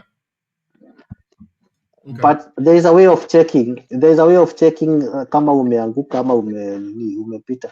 If you take the NCLEX, that's a heads up. This is not an official statement. Mm-hmm. If you ever take the NCLEX, you just log into your Prison View account. You try to pay for the, unaweza tumia an old credit card yenye haitumiki, maybe an expired credit card yenye haina pesa. You try to pay for the exam. If it tells you your card is invalid, like hakuna pesa kwa account yako, so that means it has tried to deduct some money from you. Venye hakuna pesa ama the card is expired, then most likely you have failed. But if it tells you like this has already been paid for before, like vitu kama hizo, like they did try to deduct money from you. They are telling you like this has been paid before, this account has been paid before. So that it probably means that you have hiyo imeshapita. That's just a heads up. Mimi niliangalia hivyo nikiwa India. I knew from India and past. But hiyo ni trick too. It's not an official thing, but hiyo ni trick too. If you are an adrenaline junkie, unataka kurush adrenaline, you can do that. Okay. Haya. Anyway, yeah. So umerudi Kenya after 48 hours, umetumiwa na agent, umepita exam. So you start the next phase now. Okay. So this is now here is where you do the official English exam now. Okay. Hiyo inaitwa IELTS. IELTS is hard. It's not like NCLEX, but it's ina kaugumu yake. But if you watch enough YouTube videos as a Kenyan, you have taken English since you are in class 1. Hautaanguka. And the requirements, so for the spoken you have to score something called band 7. It's usually out of 9. Okay. Getting 7 spoken si ngumu Kenya. It's very easy. It's very easy as a Kenyan to get 7. Yeah, unless wewe ndio ulikuanga unaweka monto saa yote. Hata ukiwa monto, kuna morio wangu alipitanga hiyo, nikasema kama huyo msee amepita. Kila mtu anaweza pita. Usiona mtu apendi Kiingereza kabisa, apendi Kiingereza, apendi hata tukisoma tu unaona huyo apendi Kiingereza. Huyo msee alipita, alipata 7.5. Okay. So you are speaking, hiyo ni rahisi sana. They ask you a basic question. They can ask you like describe your, they ask you, have you ever been outside the country? Yes, I've been to Mumbai. Describe your trip to Mumbai. So you just say, so I left my house, I was like very excited in my first time on a plane, I left at this time, we flew, I felt like this. Izo una describe to how the journey was. That's simple. That's what they need to know, if you can communicate basically, if you can explain yourself. Hawaangalii chida ya matamuchi. No, they are not interested in that. They're not interested in that. Yeah, and then there is the writing, there is a reading. Mm-hmm. What is the other one? And listening. Listening, yeah. Mm-hmm. So those ones are done on separate days. Speaking is usually on its own day, but it's the same exam. And then writing, listening, and whatever, reading is usually on a separate days. Huu inafanywa paka juko kwa shule ya Wahindi. They give you a date and then you go and do it there. Okay. So anyway, on the average, they need you to score about 6.5. That's very easy. That's not hard. Okay. The beauty about the English exam, you can do as many times as you want. And it's in Kenya, it's in Parkland, so ni hapo tu, like you can always go there to British Council and do it. Okay. So so once you are done with the English exam, you send them the certificate, they give you a certificate. So the agent now will start looking for a job now. I remember the way I told you about the placement issue. If you are medical surgical placement wa haraka watapata nini, huwa wanapewa, they usually given request by the hospitals, I need like 5 nurses, I need like 5 medical surgical nurses, I need one ICU nurse, I need 2 mother and baby nurses. So you're saying medical surgical, you have a higher chance of being placed. Medical surgical, you have a higher chance. So they start the job hunting for you now. Once they get a job for you, tuseme wamepata job kama mimi, let me give an example with myself. They got a job in Virginia ya telemetry kama HDU. Okay. So what they do, they prepare you for the interview. They do something called a mock interview. They'll kind of call you and kind of they are doing an interview on you. Okay. And then they will ask you, they will tell you about the things that most employer will ask. But let me tell you something about the difference between interview in Kenya and interview in US. Mm-hmm. Interview in Kenya huwa ni kama, it's like a grading process. Because I've done them. It's like grading you. It's like pinning you down. An interview in US, they go with what is on the CV. Unaona zile vitu wanasoma kwa CV, which the employer will also, the employer during preparation hii ya kukuprepare kwa job hunting, they give you a format of your CV and they go through it. Wanaita resume. They help you format, they help you like put it like in the format that will be accepted everywhere in the US. Okay. So, and they be the reference down there, like watakuwa reference wako. So the interview in US is not like interview in Kenya. The interview in US is usually, by the way, they even be telling you about the hospital. Oh, this is Canadian hospital. We are 85 beds capacity. They're pretty much telling you about the hospital. They are not like leading you with questions. They will ask you, is there anything you want to know about the hospital? Then the employer will have already like trained you to how to take the interview. Of course, you have to be friendly to the camera. You have to smile if it's a Zoom meeting. You have to project your voice so that they can hear you. Then you have to go through your CV so that everything is on that CV, like you are familiar with it. Okay. And then it's good to ask like 2 questions. Like, do you have other international nurses? Do you have programs to help international nurses like translate like and support them so to transition to USRN? So such questions. It's not an interview. That's not even something that should worry you. Nasikianga watu wametense, niko na interview kesho na Murami kesho. It's interview ya US is why kushtua. They already saw your CV, they take whatever is on your CV, it's like gospel truth. Hiyo ni ukweli. Yeah. So they will not ask you like easy questions, how to manage this condition. Hizo hapana. Okay. So once you pass the interview, of course, they will send you the email with the offer letter. So here comes the other stage. So this is with the agent now. So what they do, they go back to the CGFNS. Umesikia tumetaja CGFNS tena. Yeah. So now they have your certification from Nursing Council. They have your documents from the School of Nursing, okay. The transcript and all that. They have your NCLEX results. They have your English results, and they have a job offer. Let me repeat those 5 things. They have your NCLEX, your School of Nursing transcript and documents. They have your Nursing Council documents.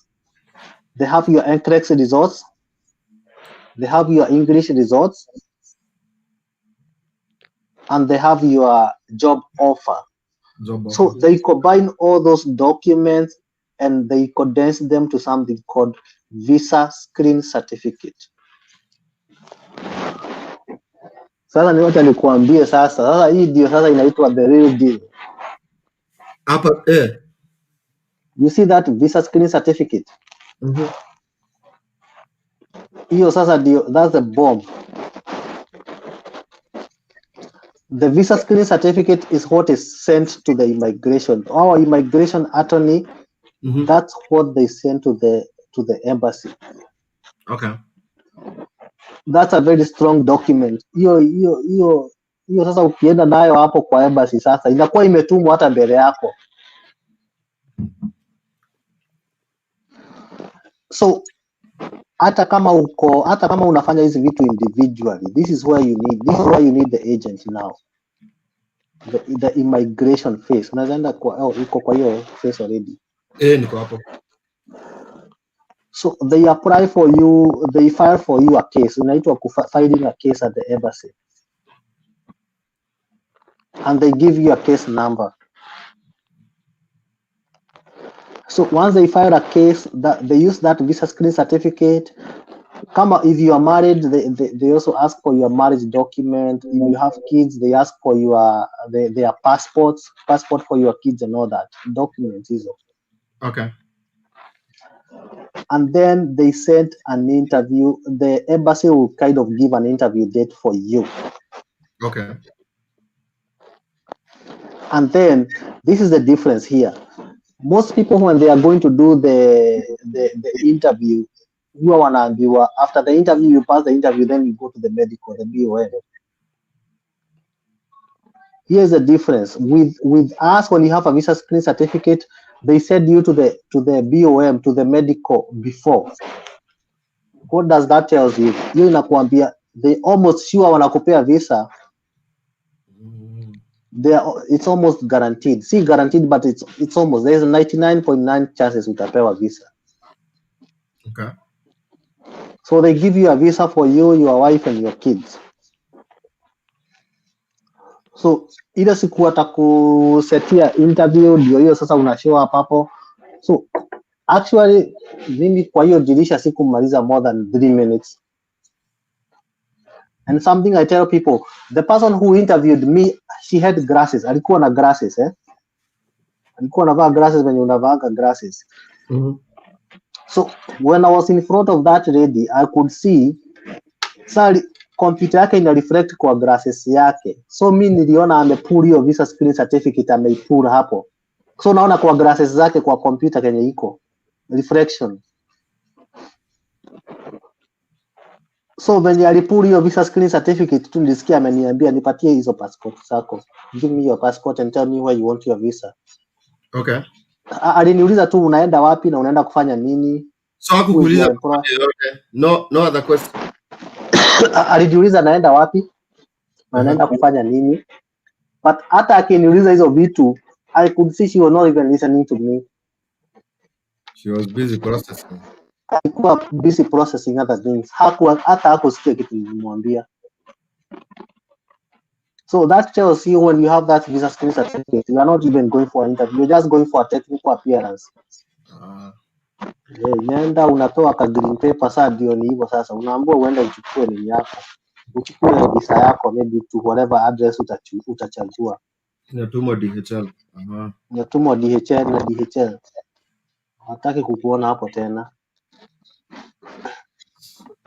So with that now, ukishapewa visa, you wait for the visa to come out. Of course, you go pick it up and then you send it to the agency.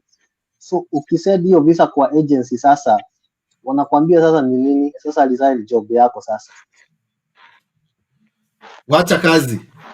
Acha kazi sasa. Ile kazi ya 32k sare hiyo sasa. Sasa mambo imeanza kuchemka. Sasa umeanza kufurahi. Sasa ni hivyo. Sasa inakuwa imeiva sasa. Sasa ni hivyo sasa. America na madora ndio. Sasa hiyo sasa. Hiyo ndio maneno sasa. Wewe umetokea shida haki. Sasa ni hivyo sasa. Hii wewe sasa yako imeisha. You and poverty. Hapo inakuwa imeisha sasa. Hapo inakuwa imeisha.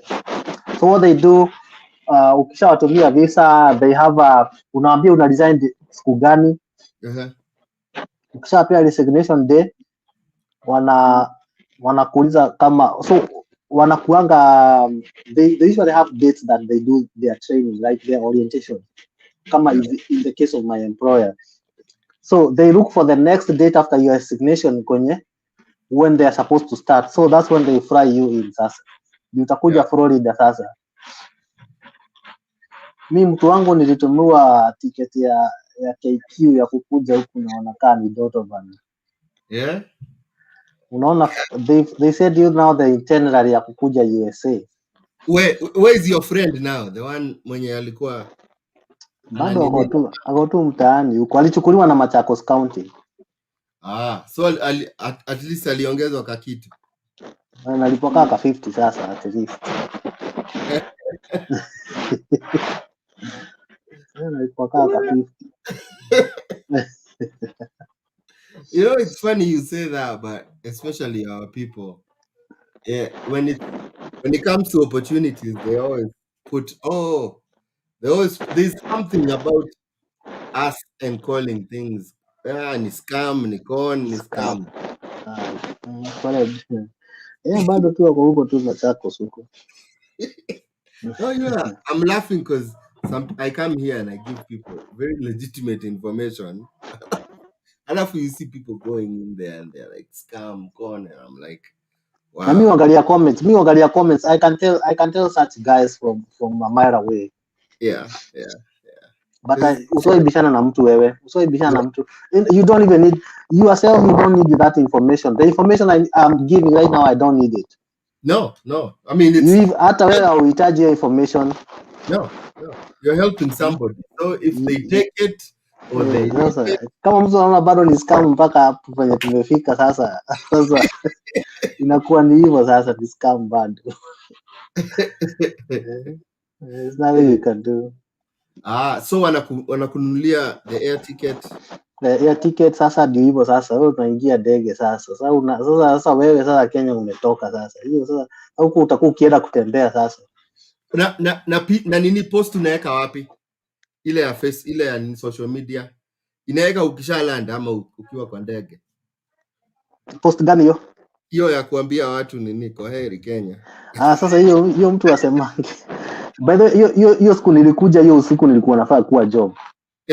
Guy. Mimi. Juu simu yangu ilikuwa na roaming, nikifika New York ndio nilipata I tried calling you kwa manager yangu. Anakuambia na sasa hiyo uko New York. Hiyo jamaa hata ndio alikuwa ananiambia, alikuwa Mkamba ananiambia, "Dada hiyo simu imelia." Huyo mtu hayuko huko. Unajua wanasema kuna venye simu inalianga, unajua mtu hayuko Kenya. Unajua hii simu ina vibrate mahali kwingine. Ina vibrate. Mimi kilikuwa kimeniramba hata sikuwa nafanyia kuuliza. Mimi niliwauliza the next batch inafaa kuanza orientation lini. Wakaniambia when Monday. Na hiyo nilikuwa nimepata visa hiyo Wednesday. Niliwaambia niwekeni kwa ndege Friday. Friday nilikuwa kwa KQ. Siku nataka kitu inaweza kuja inizuie. So hata usamagi kitu until by the way hivyo ni ukweli. Until uingie upite hivyo hapo kwa immigration. Hapo nje ukishatoka hapo nje kwa hizo milango za immigration unaweza post sasa. Ulikuwa umeweka kwa draft. Sasa ndio una release. Unafinya hapo release. Unafinya send sasa. Kwanza Facebook yako inawaka moto saa hiyo. Anyway, sasa ukishapata umeshafika hapa unaanza orientation. Kama unakuja na Avant, of course watakufry wakupeleke Florida. Hapo utafanywa ma orientation. After umefanywa orientation then umepelekwa sasa ile phase umepata job. Unaona ulikuwa umefanya interview umepata job. Yeah. So wanakupeleka huko unafanya. So unaanza job sasa, unaanza ma orientation, wanakuchapa matraining. Juu sasa unajua ujai document na computer sasa. Ulikuwa unaandika kwa makaratasi. So officially for some hospitals wanakufanyia orientation poa sana. Alafu wanakupea mtu anaitwa preceptor. So ukianza job wanakupea mtu kama preceptor, anakuonesha job anakuonesha job like for 2 months. So inakuwa hivyo, ni jani poa sana by the way. So hii time unaingia hapa US before uanze kazi? Hebu kidogo tu before nimalize, before nisahau, kama huyu employer wangu huyu Avant anapea mtu, anasimamia mtu kuchukua gari. Juu huku gari ni muhimu. Nice. Anakusimamia kuchukua gari ya tukikuja ilikuwa 25,000 but sasa hivi gari zimeongezwa, sasa hivi sasa hivi wanapea watu 30,000. So gari ya 30,000 ya kuanza life si mbaya. Kwanza maisha na 30 gari ya 30,000 hiyo sio Umetoka mbaya. kulipwa 30,000, umezoea duty, sasa unaendesha gari umetoa kwa karatasi brand new. Guy. So wanakusima una nini na nini na kitu kama apartment vile wanafanya. Yeah. So wanakuadvise pia wanakusimamia ufungue bank account na They consign for you. they consign for you, unafungua bank account na wanakupea credit card ya 2,500. Okay. Juu hauna credit history, so wao ndio wanakusimamia. That's like hiyo ni kwanza that starting life mazee wana. So, but wana advise mtu ukitoka Kenya at least ukuwe na $7,000, but sasa nani yako nazo? Sasa nikilipo 30k ningetoa wapi? Mimi mwambia ziko Kenya na zitatumwa hapa kwa wire. Ziko mimi niko nazo. But mimi nikitoka Kenya nilikuwa na 30,000 kwa mbosha ya nyuma. Hiyo ndio pesa nilikuwa nayo mbele na nyuma. Buda, lakini unaanza life hata mtu wa green card aanzi maisha hivyo. That's why I'm telling you. Unaona huwa na jam kwa mimi sasa. Wewe umeelewa sasa. Yaani wacha nikwambie. Mimi unajua mimi by the way nilikuwa tu na wewe saa nyingine mtu joking unasikia tu kijoko. Lakini vile umeniambia hapo mazee 32,000 Kenya shillings. It's not a joke. That's why I'm very aggressive with nurses, like nikiona mtu anaseleki nasikianga kaa anaweza muendea huko ni mchato na coffee kwanza alafu nianzishie process. Hata mimi ndio nimekuja hapa na huko ni mbaya hiyo ni kutumia watu vibaya by the way. So mambo ya apartment anyway wanakusaidia tu. What they do ukiwa Florida ama ukiwa orientation whatever huko, they make sure you get an apartment. Unajua huko una apply online, wanakusaidia kuapply, wanakusimamia juu hauna history ya rental and all that. Okay. So they study for you, wana make sure umepata apartment alafu wanafanya wako na kitu inaitwa neighborhood watch. Kuna application fulani ya kuangalia what's the crime rate ya place yenye unatafuta apartment. Tena usitoke Kenya tena ukuje uingie kwa hood. Uende upigwe ngeta huko. Place watu wanapigana marisasi. So kuna place unaweza pata apartment wakatae, wasema haukai hapo. Usiende. Joe ni cash cow yao, so hawataki pia uliwe. Nataka kuwe na safe start. So alafu kama ni gari unatafuta ukiwa huko online. So venye utafika, so what they do pia ukitoka Florida wanakupea mtu anaitwa transitionist. Mnafly na yeye kutoka Florida mpaka kwenye unaenda. Kama tulitoka naye Florida tukakuja naye mpaka Virginia. So huyo msee atakupeleka kwa car dealership, uchukue gari ndio hii, akupeleka kuonesha hii ndio Walmart ya kwenu, utakuwa ukikuja duka hapa. Buda. Hii ndio grocery store, utakuwa ukikuja hapa. Hii ndio hosi, mnaenda paka kwa hosi. Anakuonesha hii ndio hosi, utakuwa ukifanya job. Anaacha uko set. Buda, hiyo ndio you guys man, you have it. Kwa sababu hata I don't think kuna anyone anaingianga America. I don't think there's anybody anaingianga America taken care of kama vile nyinyi you are taken care of. Uchukue watu wanaingia hapa green card ama pia watu wanaingia na mababa zinani. Hata mtu anakusaidia hizo vitu zote, sijui kwenda kwa dealership ku apply credit. Watu wanaingia hapa green card ndio wanaanza kuhustle. Kimangoto sasa. Unakam kurealize kupata credit card sio rahisi. Kupata apartment sio rahisi. Mimi nakwambia that's why I'm always bitter bwana. That's why I'm always like very aggressive. Juu mimi naona mtu myanga kwa Kenya ameshika nursing license hivi. Mimi nashindwa, what you doing man? Unafanya nini? Una waste time hapo. Hiyo wewe inaniuma. Anyway, I know sio kila mtu anataka kukuja majuu. Maybe you want to remain in Kenya, you are royal, but hapana, hiyo. No, I think watu wengi ni vile hawana information na comfort zone pia. Unajua saa zingine kama umetoka kwa extreme poverty, hata sisi tulikuwa maskini, but saa zingine unaanza kupata ka comfort fulani. If you engage yourself with people who are tuseme nothing against border guys, but Kama sasa protein nilikuwa naishi, watu wengi walikuwa bodaboda, so if I gauge myself based on those people, nilikuwa life niko ya juu. watu wa bodaboda uko juu, ukipewa 32,000 na mtu ni bodaboda, wewe bado uko juu yake sana. Bado unaona uko juu yake, so I think that's part of kukua comfortable, but anyway, you never know what informs people's decision, but hiyo kitu inaniumanga every day. But anyway, I promised myself nitaleta watu like 10, I will mentor 10 people to come after me. I have mentored more than 15, so nimeachieve goal yangu, and this is more of it. So watu wamekuja, nimewaguide from zero to here, and still kuna wenye wako kwa pipeline, and of course what part of what we are doing right now is that. So no team, kusema tu kweli yenyewe, thank you so much. Well, I think kuna watu wamekuja, you've been one of my most umekuja na PowerPoint, hata sijaipata guest anakuja na PowerPoint. Ndio nilikwambia tusifanye ile siku, mimi nataka kufanya kazi, kama nafanya kazi ufanye kazi poa at least.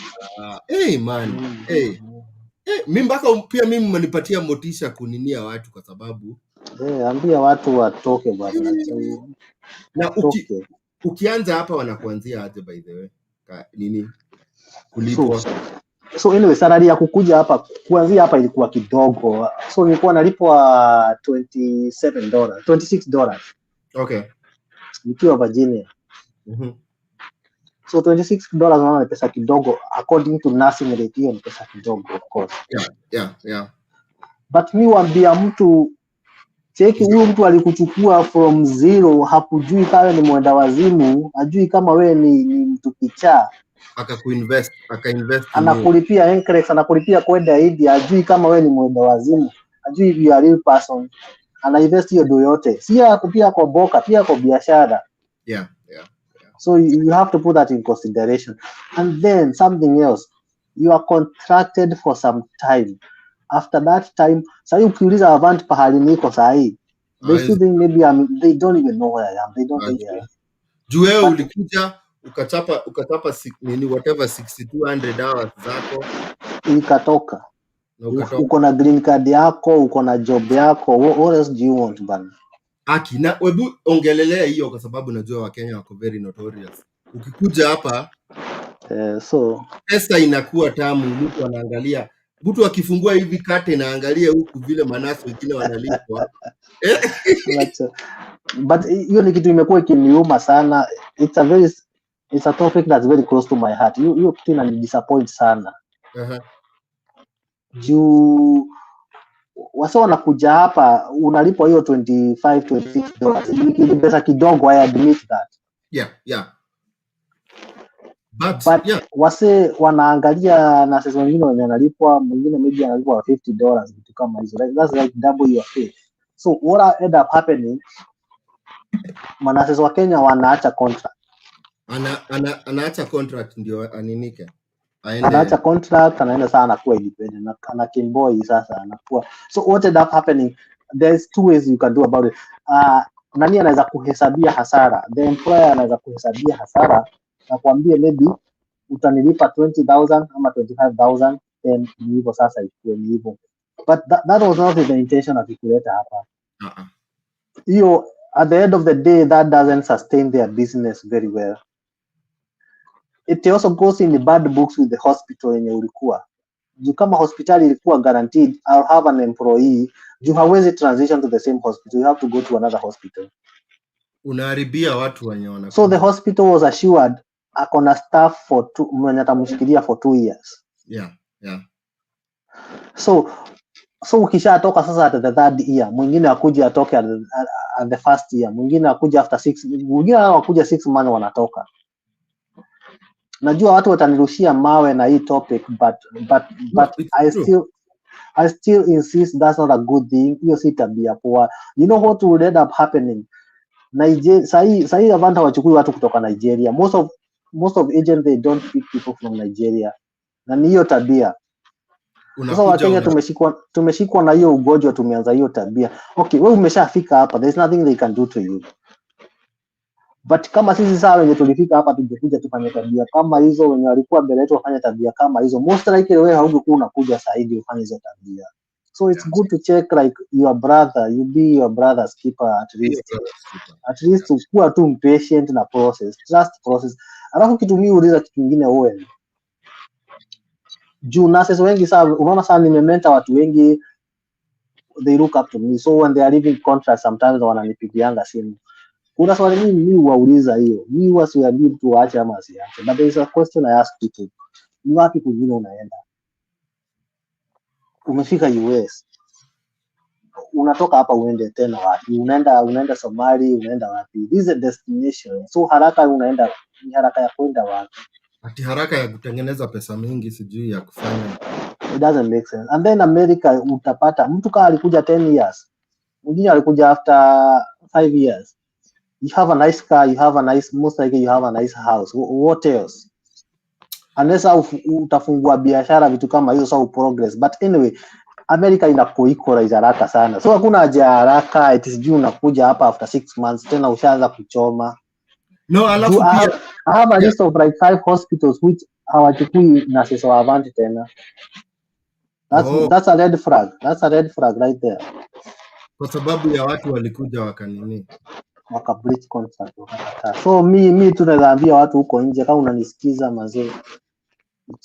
Chole hiyo story. Wacheni hiyo kitu wacheni kabisa. Wacheni haraka. Tuko hapa kukaa, tuko kwa destination, hakuna mtu anakufukuza. Maliza contract, malizana vizuri, don't bang the door. Toka tu vizuri, maliza contract, alafu utoke utafute do iko, pesa iko na hakuna mahali inaenda. I think ni nini? I think ni tamaa. Tamaa ya pesa ni mbaya. By the way, alafu ukiangalia wewe umekuja in the best possible way unaweza kuja America. Hakuna mtu mwingine comparable anakuja. Hata watu wanashinda green card wanakuja kuanza zero.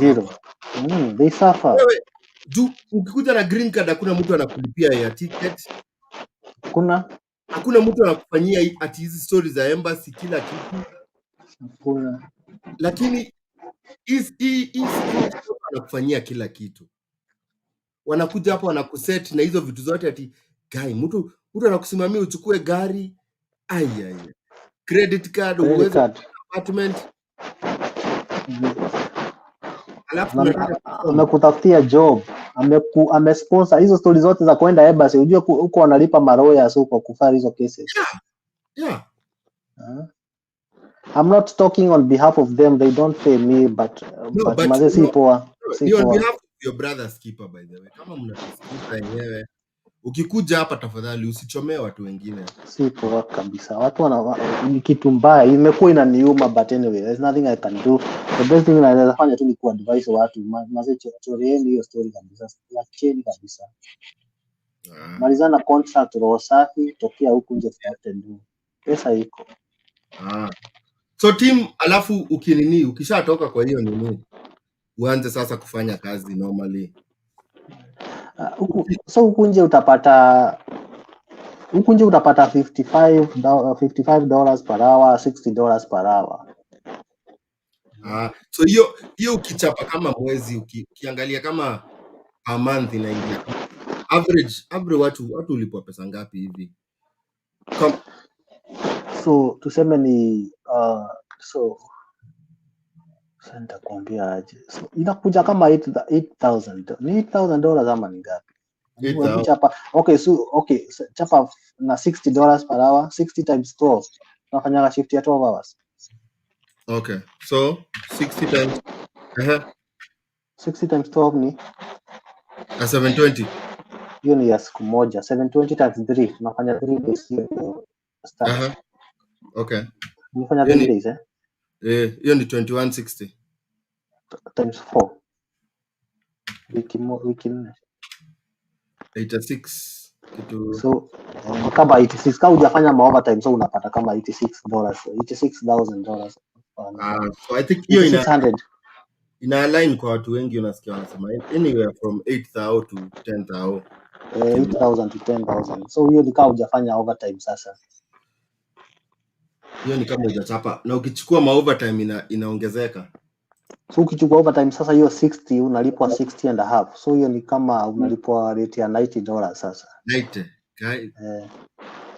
Jehova Wanyonyi, na huku kuna mtu analipwa huko 32,000. So sasa ndio nakuambia sasa unaweza compare sasa.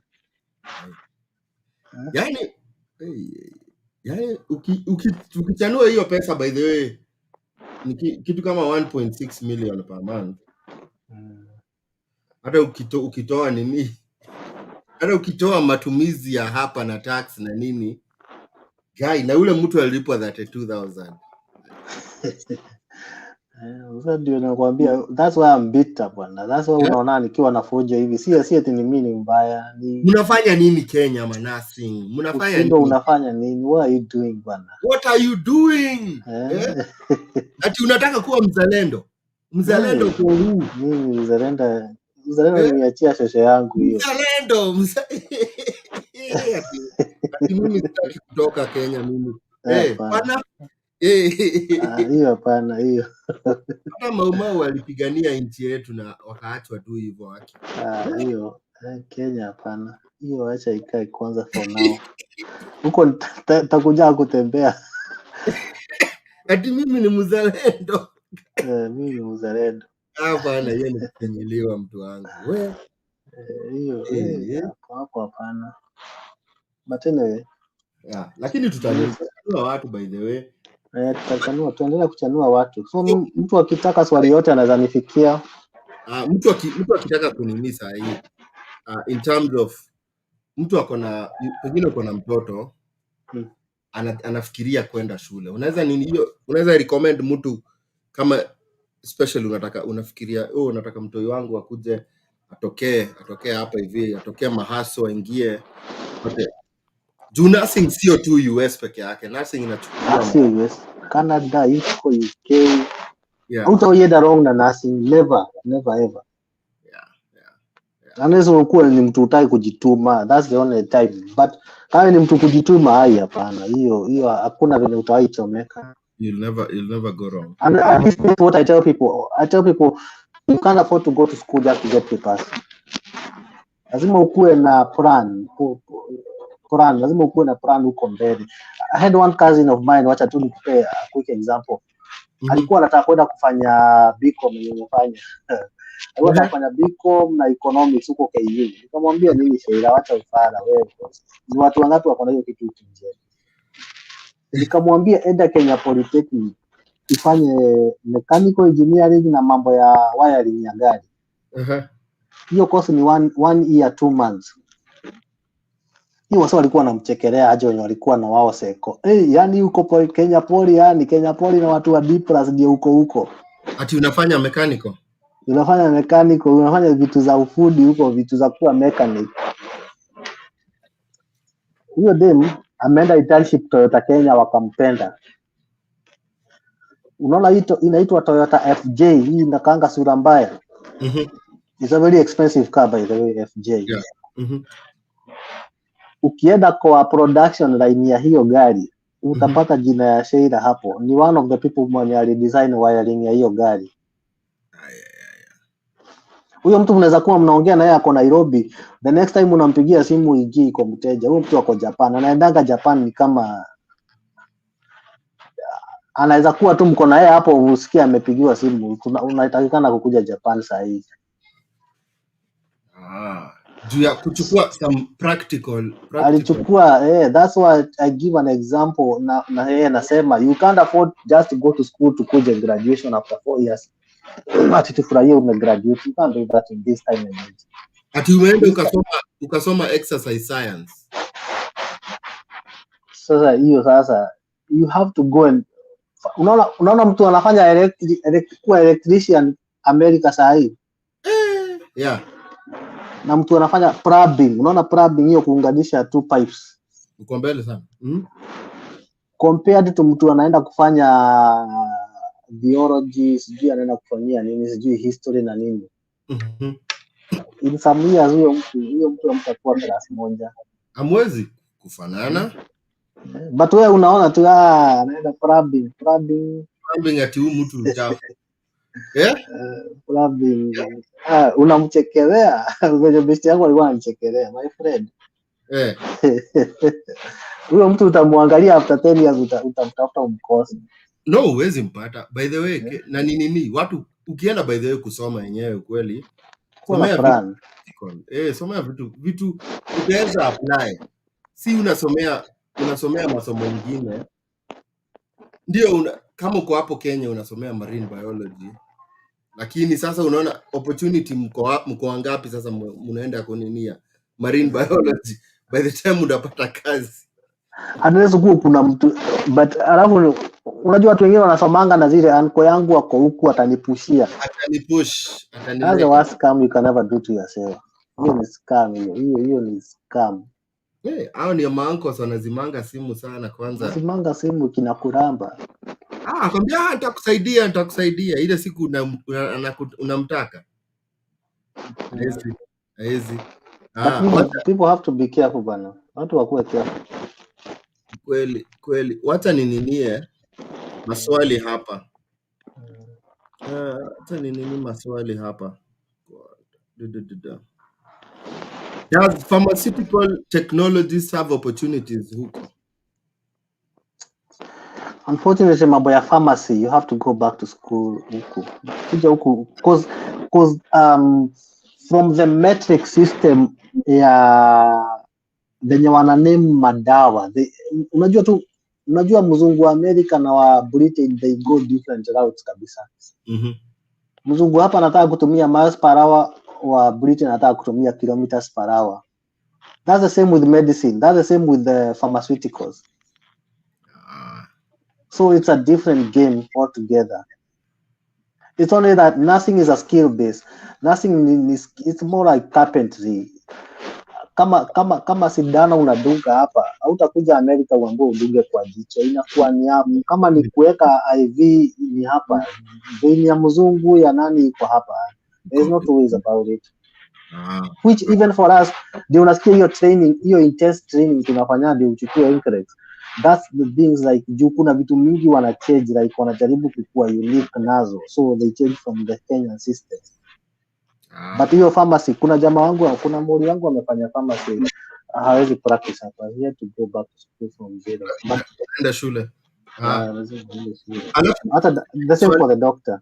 Okay. Kuna hii swali inaulizangwa sana juu mtu ako zile za nisomee ati either nikuja nisomee nursing hapa US ama nisomee tu Kenya. Unaweza advise aje mtu between somea huko ukuje hapa na nini ama ukuje hapa kusomea nursing? So hiyo swali ni ngumu, but anyway it depends with who you are studying, sababu ukisema mambo ya cost kusomea hapa, of course cost ya kusomea hapa unaweza pata kama mimi ku upgrade kutoka associate kuingia Bachelor of Science in Nursing kupata degree nitumia kama 15,000 ama tuseme kama 13,000 for the whole course for 3 years Kenya basic training, which basic training is more expensive, nitumia kama $5,000 which hiyo ni private. So kama ningekuwa nimeenda MTC huwa maybe like 200,000 hivi ama 250,000. So if you are looking at cost, it's cheaper kusomea Kenya. So usomee umalizie alafu ukuje hapa. Umalizie uzame history. What I would advise, usikae kama sisi venye tulimaliza tukaanza kufanya job vitu kama what you do ukiwa na intention ya kukuja huku, ukishamaliza ukipata license hivi unaweza tafuta hiyo 35,000 ufungue hiyo CGFNS account wewe mwenyewe. Huku unaanza process. As you get experience, ushaanza process ile ya CGFNS. Ndio ile time itafika. So by the time unafika 2 years ushapata authorization to test. Unaenda unafanya NCLEX. So process yako ni kaa inasonga tu. Inakuwa unakuwa usharuka vitu mingi. Usharuka vitu mingi. Sasa vitu si tu kujua vitu kaa hizo sasa. Julisema kama hiyo process ya CGFNS wakiangalia documents ni kama 6 months. Na kama 6 months. Ungekuwa hapo ushaanza hiyo process ungekuwa usharuka. Nikikuwa usharuka hizo place zote sasa.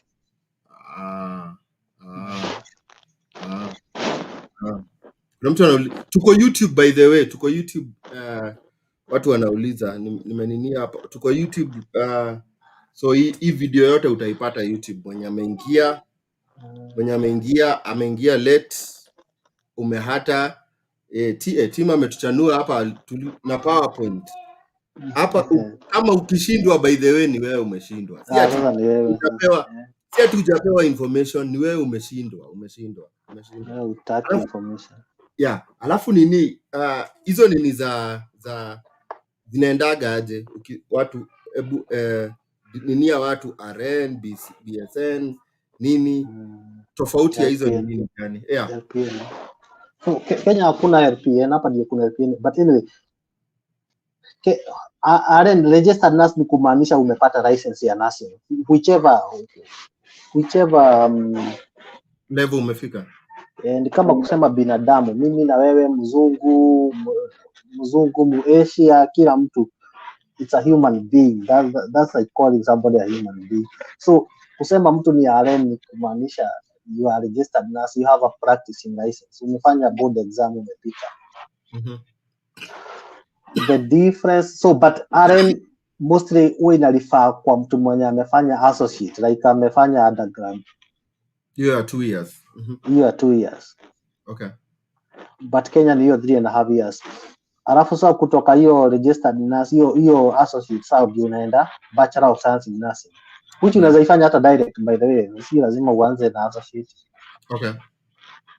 So pia so hiyo inaitwa BSN, Bachelor of Science in Nursing, bado hiyo ni RN, but sasa unasikia kuna title ya Bachelor of Science in Nursing.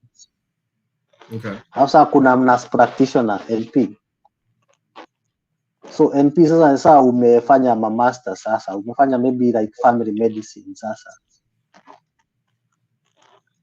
So wao ni mtu anaweza prescribe madawa, ni mtu anaweza kuona patient, ni kama mini doctor huyo. Okay. Alafu of course kuna specialties zingine kama CRMA, certified registered nurse anesthetist. Hao wote ni RN, venye tu wako na different specialty. Na kuna RPN huku US, kuna wenye anaitwa RPN. RPN ni kama certificate Kenya kitabu kulikuwa na nurses wa certificate, walikuwa na training wa link 1 year, unasoma vitu basic sana za nursing, so hapo wanaitwa RPN. So LPN iko hata before RN?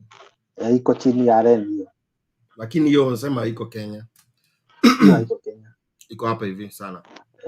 Sasa kuna CNA, certified nursing assistant. Sasa hiyo ndio chini. So hiyo ni nursing assistant. Huyo hajasomea anything to do with nursing.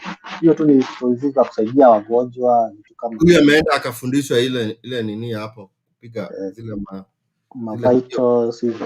Vitals na nini. Haya.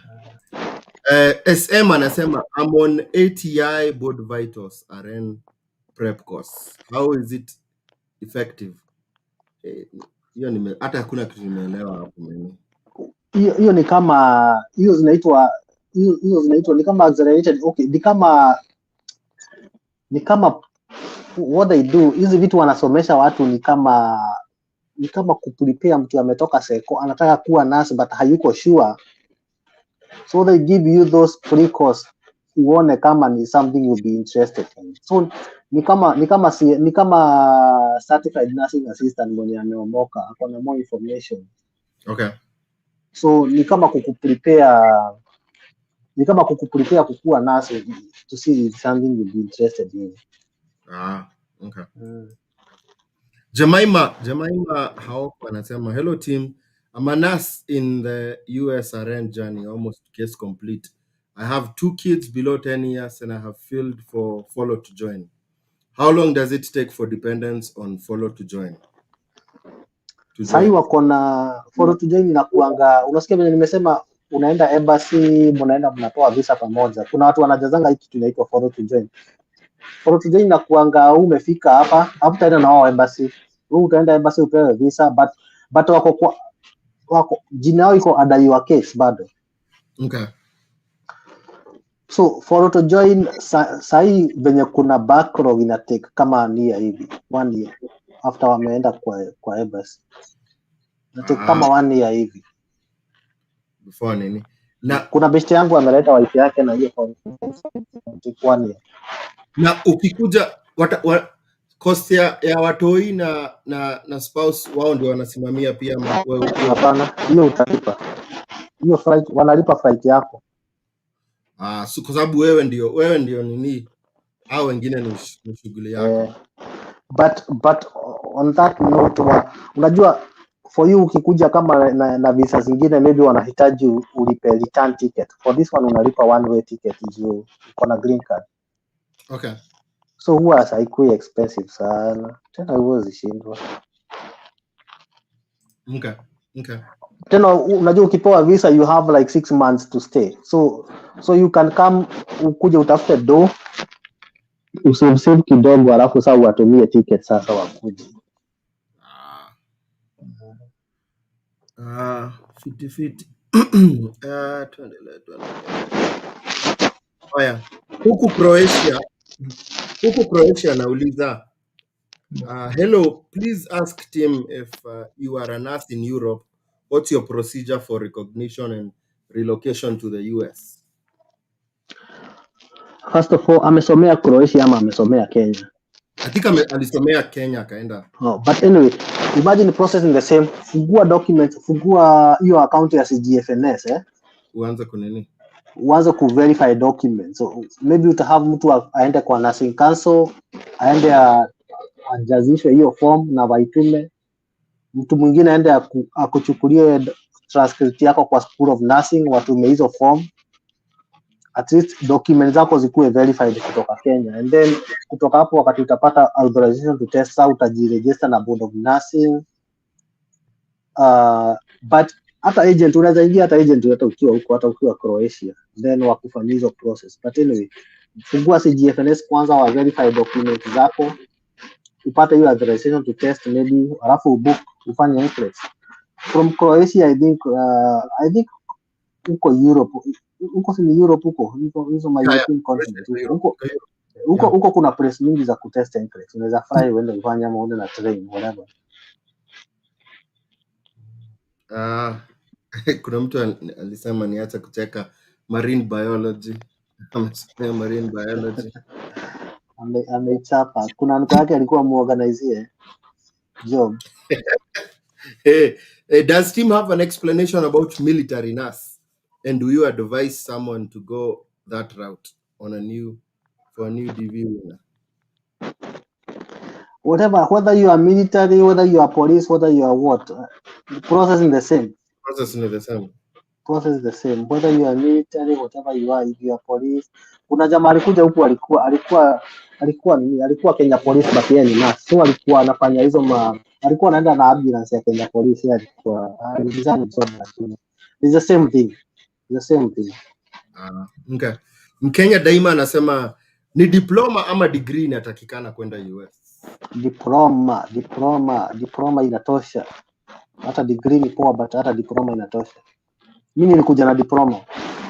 Nilifanyia degree hapa. Haya. Peris Mwangi anauliza, is there an agency that recruits nurse aides? I'm currently in the UK. Hizi vitu za nurse aid ni kweli, our agent huwa wana recruit nurse aid, but what happens, shida inakuanga, unaona pale kwa kufile case kwa embassy, skill ya nurse aid inahitajika sana US, but it's readily available. Juu mtoto kama ametoka secondary school, watu wenye wanataka kwenda School of Nursing, people who want to go into medicine, that's what they go to do to see if it's something they would like. So hiyo skill iko readily available. So wakienda kufile hizo cases kwa embassy, wanasumbuliwa na hiyo swali. This is something that can be done. Ni kama America inajaribu kuprotect their own, like unaona, protect our secondary school leavers wenye wako pre-nursing school, at least America inajaribu kuwa protect. So mostly agent anaangalia ile pesa utakuwa kulipo ukifika hapa na ile pesa wanahitaji kudeduct because they have a cap. So wanaangalia the business sense of it. So they say they can recruit, but you wanna most likely hiyo kitu wana ignore. The best thing huwa nakwambia, wewe tafuta njia ya kufika hapa. Owen na kuna njia nyingi za kufika hapa. If you listen to his YouTube channel, there are so many ways of getting here. After you get here, if you are interested in kuwa nurse aid, hizo jobs ziko mingi sana once you get here. Ukishaingia. But kutoa Kenya na hiyo job saa zingine, unless maybe Canada, sasa hivi unajua ziko maybe kidogo. Yeah. Joshua Machanule anauliza which department is the best to work in as a US agent? So mi huambia mtu na nitahapo, wacha nichukue chaja ya kidogo tu. Oh, yeah. Sawa. Nimeona kana kaa kuniishia.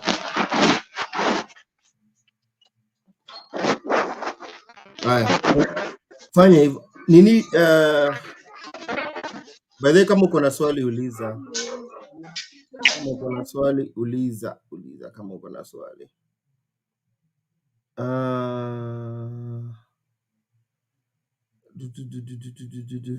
Oscar, nimeona nini yako, nimeona swali yako, nitauliza swali yako kama una historia ya shule. So yeah, watu wa TikTok, by the way, kama uliingia umechelewa na umenini una tulikuwa tunaongelelea jani ya kutoka Kenya mpaka US kama nas, kutoka jani ya Kenya kutoka wherever, Tanzania, Uganda, huko Europe, huko kwa wapi, kukuja huko Gulf, kuja US na kuja US as an aren. Hiyo process yote tumesoma hapa leo bana, tumesoma hapa leo. Team ametueducate kabisa, nini hiyo process yote. So ukitaka kujua hiyo video itakuwa hapa YouTube channel yangu, The Kenyan American Home. So yeah, feel free to come check hiyo, ama ukitaka any other nini, ukitaka any other information na vile unaweza kuja hapa US, imejaa kwa YouTube channel yangu, mtu wangu. Hii YouTube ni imejaa vitu mingi sana. Hata mimi nitaanza kukampeinia watu watoke bana. 32,000 mi bado inaniuma. Bado inakuuma? Nas 32,000. Hii ni kunyanyasa watu bana. Inakuwa hivyo. Nani Mchanule alikuwa anauliza ni department gani best kufanya kazi kama US. So nilikuwa nasema nursing ya Kenya na ya US ni different kiasi. So I would rather than kuanza huko ma ICU, ni vizuri uanze kama medical surgical ama hiyo HDU, hiyo PCU, unakuwa familiar na system, alafu sasa ndio unaanza sasa kuchangamka hizo. Kama interest yako iko ICU, sasa uende ICU na vitu kama hizo. But otherwise me I would rather start with those medical surgical ama PCU hapo. Okay. After passing NCLEX, how long does it take to land in US as now with the retrogression in place? Hiyo session huanga kama ni 6 months hivi, 6 months to 8 months hapo, ama 1 year on the worst case scenario, 1 year. But sasa ni kweli, sasa kuna retrogression, sasa kuna wase wamekwama hapo, but retrogression is to stop. Hiyo kitu ikifunguka, mnapelekangu ambie, unakosa kuamini, unasikianga tu next week unaambiwa wewe kuja interview, ni hivyo na inakuwa hivyo. So hiyo is to stop hiyo. What I tell people, do your part. Fanya part yako, ibaki sasa ni wao. Sasa wao ni wao sana na retrogression na ma interview zao. Wewe umefanya part yako. Kweli.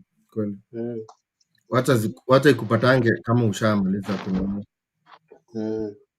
Mr. Oscar anauliza, please repeat ati on a visitor visa about to expire, how do I get into nursing and remain legal until green card process?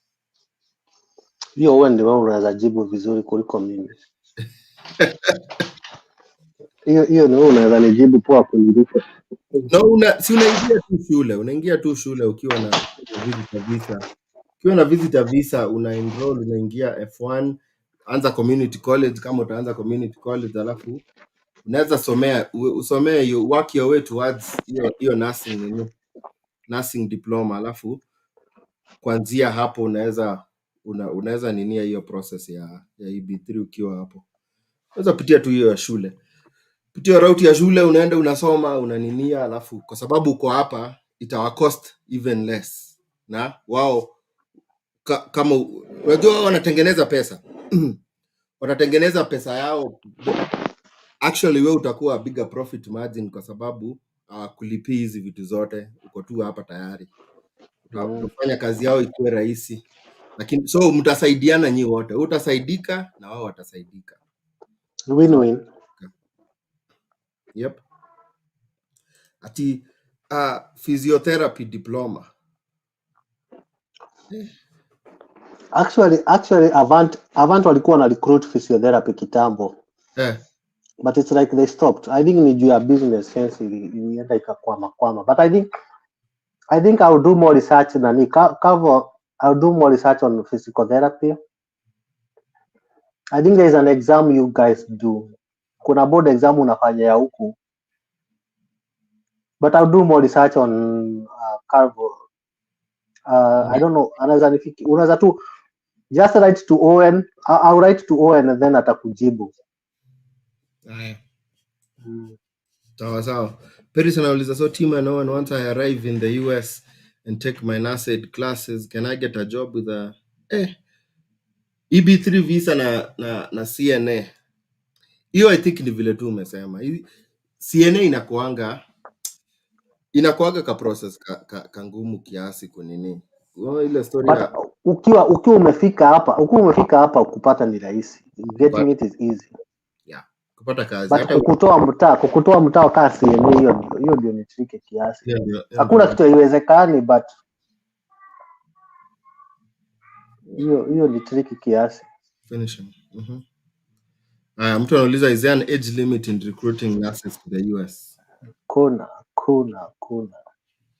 Boros question. So unasikia watu walifanya naye alikuwa anafanya Kenyatta 21 years, unadhani yako hao. Ndio mtu wako 50 siko. Huyo ni mtu mzee. Kuna mtu anauliza, Dada Diana Tulikana anauliza, hey, what about German nurses when you have the degree from German? Process is the same. Yeah. Na ukienda kwa hiyo CGFNS, by the way, utapata wako na nini? Hiyo shule utaipata hapo kutoka German. Yeah. My sister is a clinical officer in Kenya. No. Clinical officer ni diploma ilikuwa invented in East Africa to supplement shortage of doctors in 1989. Hiyo haiko outside East Africa, huwezi pata job na hiyo. Nothing against clinical officers, but hiyo. Another advice, mimi this is my own, hii si msimamo ya Owen. This is my own sentiment. Ukiwa uko hapo unapeleka mtoto wako anataka kufanya clinical officer, mimi will discourage from doing that. Do something else. That's my own sentiment hiyo. Yeah, degree yenyewe hata inakaa nini. Unajua kuna degree zingine hata make any sense. Me from experience, me I'll tell you, kama mtoto wako anaenda kufanya hiyo, me I'll discourage that. But hiyo ni msimamo yangu, hiyo si wewe amesema, msimcrucify na hiyo.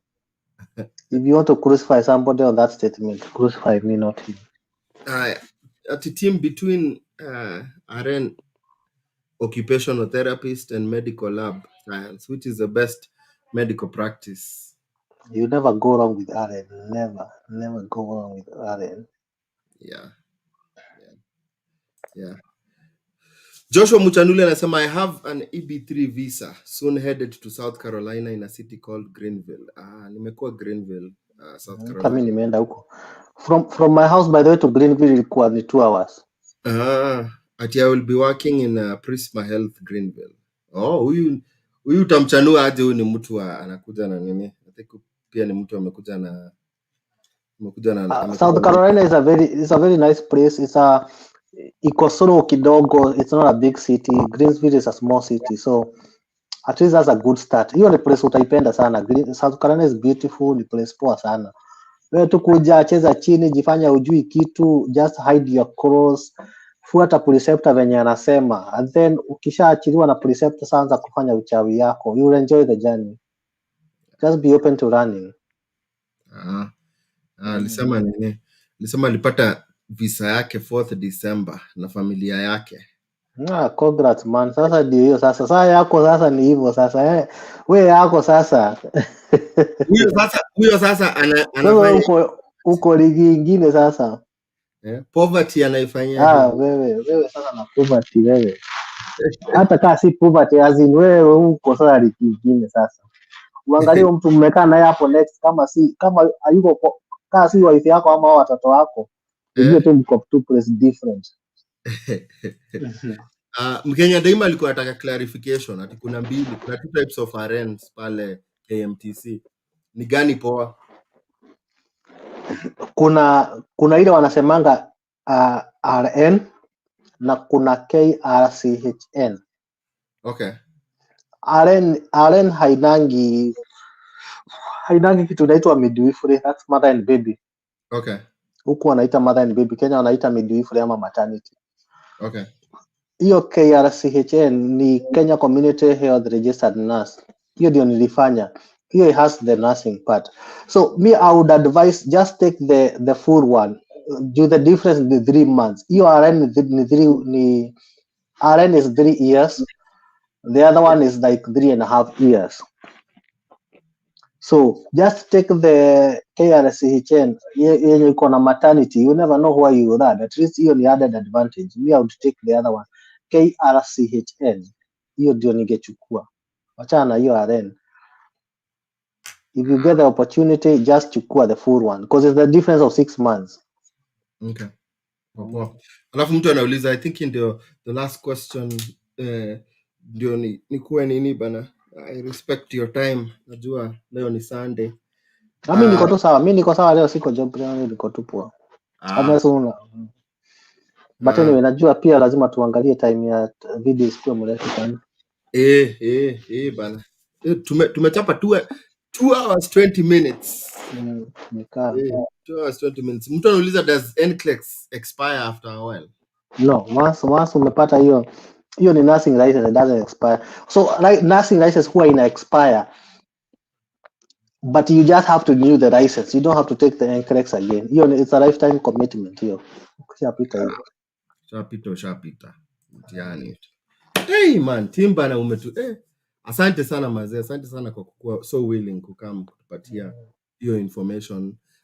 Unajua ni mzuri saa nyingine unasikiaga kwanza mtu amekuwa hapa awali amekapitia ana nini, umetuwekea vizuri sana, ukatuwekea mtaratara. I'm very sure hii video itasaidia watu wengi.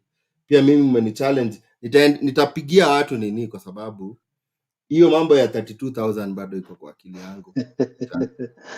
Ita take time kusink. 32,000 bana, hiyo pesa hiyo hata haiko fair. Ona kuna ile hiyo hata hakuna nini, hakuna. Waambie wakuwekee kwa comment wanalipwa pesa ngapi, wakuwekea hapo sasa. Wacha hiyo 32 inakushtua. Usikie maneno. Mnalipwa kidogo kuliko 32. Hebu kama wewe ni nurse na uko Kenya, niambie kwa comment section unalipwa pesa ngapi. Tukiendaga hivyo. Watu walikuwa nauliza kama we uko kwa social media platform, watu wakitaka kukufind watakufind aje? TikTok najiita Team K Bazoo. Team K. Alafu kwa Facebook najiita Timothy Kiranga, KIRANGA. I think Instagram najiita Kibraki, KIBRACKI. Kibraki ni Keiro. Mimi naitwa Keiro. So Keiro in Kikuyu means a black thing. So najiita Kibraki huko. Mkenya daima anasema ati friend yake analipwa 26. Sasa umeanza hata mimi niko mbele 32. At least niko mbele, ni congratulate bana. It's not even funny bana. Maisha bana ina balance yani. Yaani kuna so mimi hata nikikuja hapa Mimi nikikuja hapa hata it was all even about the money. Juu sasa money ilikuwa out of question. Hiyo ni kitu huwezi compare. We, But my game but ukikuja hapa tu nini 25 unaona? Ukikuja hapa mazee life ni different. Unakaa life different. Si ringi lakini life is different kabisa. sasa 26,000. Hey man, sasa Wewe fanya buka chini ufanye hesabu na hiyo pesa sasa. Ujiweke kwa hiyo ufanye hesabu. buda, sasa hiyo aki na umeenda shule ukilipwa hivyo. A whole month. Sasa utoe, toa rent. Toa Na chakula. huko unalipangwa after one month. Si venye hapa unalipwa after 2 weeks. Hapo unajua unalipwa after every 2 weeks. So at least guy, mwezi mzima unakaa ukingoja 26,000. 26 kaingie. Jehova. So ukisikia nikiwa na fujo usiwahi ni blame sasa. Wewe umenielewa sasa. No, mimi nimeshika by the way. Inauma. No, hii ni kitu inauma serious. Inakuwa almost personal. By the way, mimi nikiona mtu anasereki inakuwa almost personal. Nasikia kwanza uko na watoi na wife, nasikia you are unfair to those people. Mimi naangalia shule mtoi wangu anaenda mpaka nasikia kana anaweza rudi primo. Hiyo ni unajua hiyo 26,000 hiyo ni $165 bana. $165. Hiyo ni pesa ya 2 hours.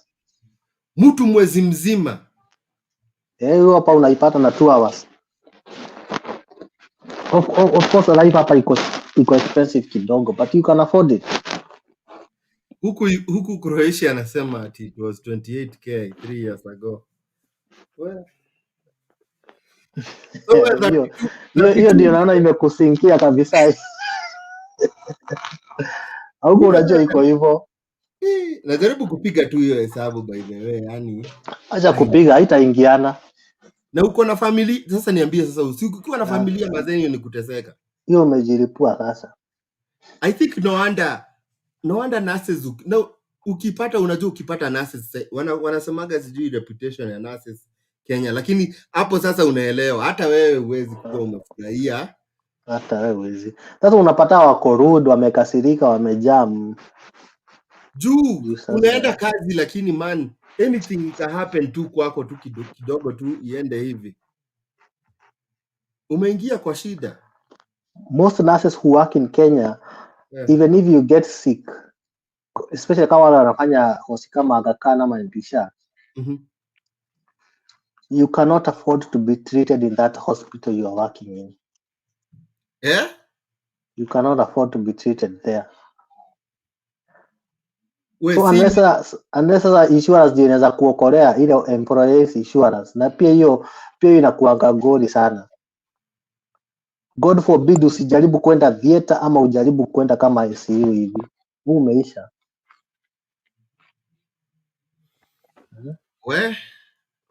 So you are working, ni kama una work kwa kampuni but you cannot afford to consume their services hata. Juka mimi nilikuwa nimepata job Aga Khan, sorry to mention. Walikuwa wanalipia 55k. Right now if you go to Aga Khan emergency department, they cannot take you without a deposit of 150,000 by the time I was living there. So the salary they are calling me for 55,000. That salary nikienda kuonekana emergency department, kama watanipea hiyo employee benefit, of course ni Morio tunamjua, I cannot afford to be there, yet I'm working there. So kwa hivyo it's serious. Na unajua sana nurses wanalipwa vizuri sasa. Unajua Kenya nurses wanalipwa vizuri. No, si hata afadhali by the way, hata kusema tu kweli, si hata watu wa Gulf wanalipwa better sana kuliko hata nini. Haiwezi compare mtu wa Gulf. Mtu wa Gulf hata akilipwa hata 25, hata alipwe 30,000, hanunui chakula, halipi nyumba. Huyo mtu huwezi mcompare na nurse Kenya hata kama anafanya housework. Sidhani watu wa Gulf wanalipangwa 20.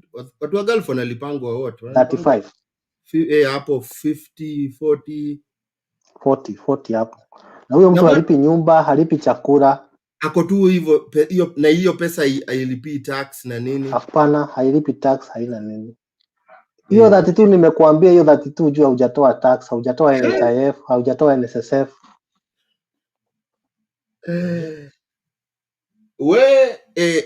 Serious bwana, In serious. short, by the way, afadhali hata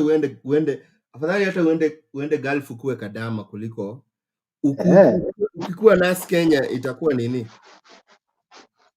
Ni ile tu saa, ile kitu tu ilisaidia hapo ni experience tu. Nayo ka experience utapata. Sasa unajua huko hakuna, unajua huku kuna help, huku there is help. When in the hospital mtu patient akicode, kuna our rapid response team and all that.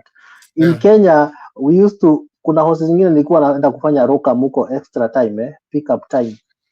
Unapata hakuna daktari, niko ICU, uko tu na nurses wenye hana experience ICU. Patient amekuja hapo amecode, mnamulisa state, mnamuintubate, mnaweka kwa ventilator. Asubuhi ndio daktari akikuja unamwambia tulifanya hivi na hivi na hivi, ndio mgonjwa wako hapo. At least experience wise unakuwa ukikuja hapa sasa, ile kitu inaokoleanga, ile kitu inateteanga na sawa Kenya, ukifika hapa ni skills. Tunayo skills unakuanga nao ukifika hapa, kwa sababu umepitia each and every kind of kama ni hizo maevi unaziweka kama umefunga macho. Hiyo wazungu wanashindanga huko mzee ametoka wapi. Alafu hiyo training ya Kenya, hiyo nursing training ya Kenya iko poa sana, but it's very comprehensive. Juu nurses wa hapa ni no disrespect, but nurses wa hapa ni mabookwormers wengi, like ukimwambia kuelezee, ni commercial nurses, ukimwambia kuelezee disease process venye ina happen, wengi hawezi kuelezea, but nurse wa Kenya atakuelezea ugonjwa imekuja aje, what's happening to you, like anaelewa hizo vitu zote. So training ya Kenya iko poa sana. Iko fiti.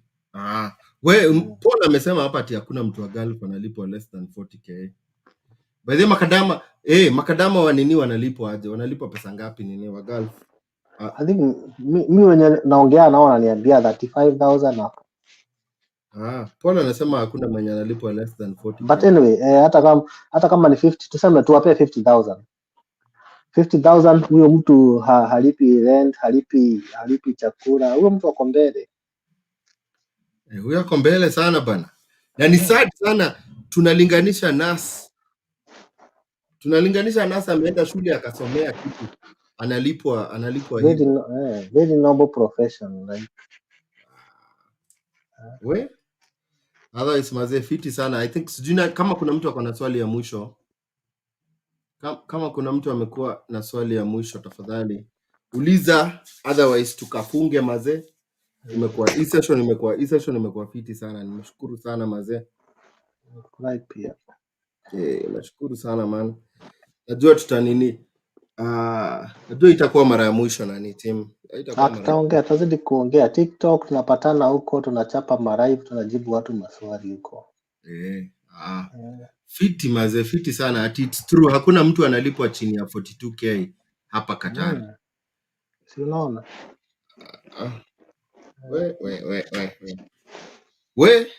Sawa. Hata itabidi tumechanua hawa watu mazee. Itabidi hatuna option. Minimum wage ya Qatar ni 51k. Kuna mtu anasema minimum wage ya Qatar ni 51k. Si unaona? Hiyo ni abomination bana. Sana. Hiyo ni mbaya.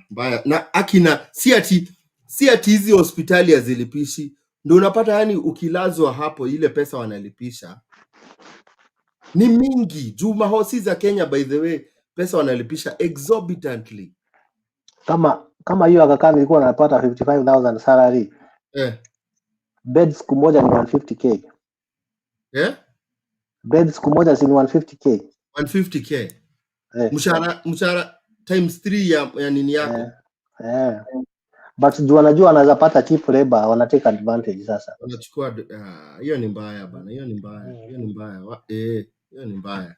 Ukichapwa ka 55 kako. Na hiyo si promotion, jisa umechapwa 55 na unakaa ruaka. By the time 16k. Nyumba kuna fare. Chakula sasa imekuwa expensive, umetoka Kimende. Nyumba sasa hivi na chakula sasa hivi iko very high kwa sababu ya inflation na kila kitu. Anyway, life iko hivyo. Haya, we sawa mazee, sawa watu wangu. Ilikuwa session mzuri sana man, ilikuwa session mzuri sana. I think nitabaki kidogo hapa TikTok tukinini, but otherwise Uko TikTok bado? Niko TikTok. Unaweza ni join kama una time. I think sitakaa sana. Ta cross over TikTok pia. Haya wadau wangu wa YouTube man, ilikuwa session mzuri. Kama ulikuwa hapa TikTok, umehata ile kitu inaendelea hapa YouTube, video itakuwa saved, utakuja utapata information. Kama uko na mtoto saa hii unashangaa aende afanye nini kole, hii kama kuna kitu umeshika kwa hii nini, I think inaelezea nursing iko na so many opportunities, not only in Kenya but also worldwide mazee. So shukran sana, na mazee barikiweni sana team shukran. God akubless sana mazee kwa kupatia information so willingly mazee, so willingly. Thank you so much man. Thanks bro. Aya wadau, si ni hivyo mazee. Paka next time. I think nilikuwa na interview kadhaa, nilikuwa na zinini, lakini tawapatia tu, taendelea kuwapatia information. Obviously I always try kuwapatia theory, alafu nawaletea practicals, nawaletea mtu atawapatia, mtu ako na experience in that particular field, atawapatia hiyo information. So ndio tunaingia Daru, tunasoma, tunapenda kusomesha. Unaingia Daru unasomesha watu theory, alafu unaleta mtu anaongelelea practical. Sasa juka umekuwa umenifollow by the way kwa hii YouTube channel yangu, nimekuchanua mtu wangu. Ukitaka kuja na fiance, nimekuonyesha ma details tumeingia Daru, tumesoma story ya K1 visa, tumeingia Daru, tumesoma story ya CR1 visa, ukikuja na spouse visa, alafu nimekuletea mtu amekuchapia story yake ya kukuja hapa na mubaba, umemari, amekuja akakumari Kenya, kuja hapa na fiance. Hizi zote mtu wangu, I like to do that, kuchapa theory alafu na chapa practical, naletea watu information, inawasaidia. Otherwise mazee, sisi bado hatujafika next year, bado tuko 2023. So signing off in 2023 mazee. Watu wangu mimi nawapenda sana na Walombotov mazee, na God our bless, na hope 2024 mazee itakuwa fiti sana kwenu. Barikiweni mazee, content mingi na kama 2024. Bless up.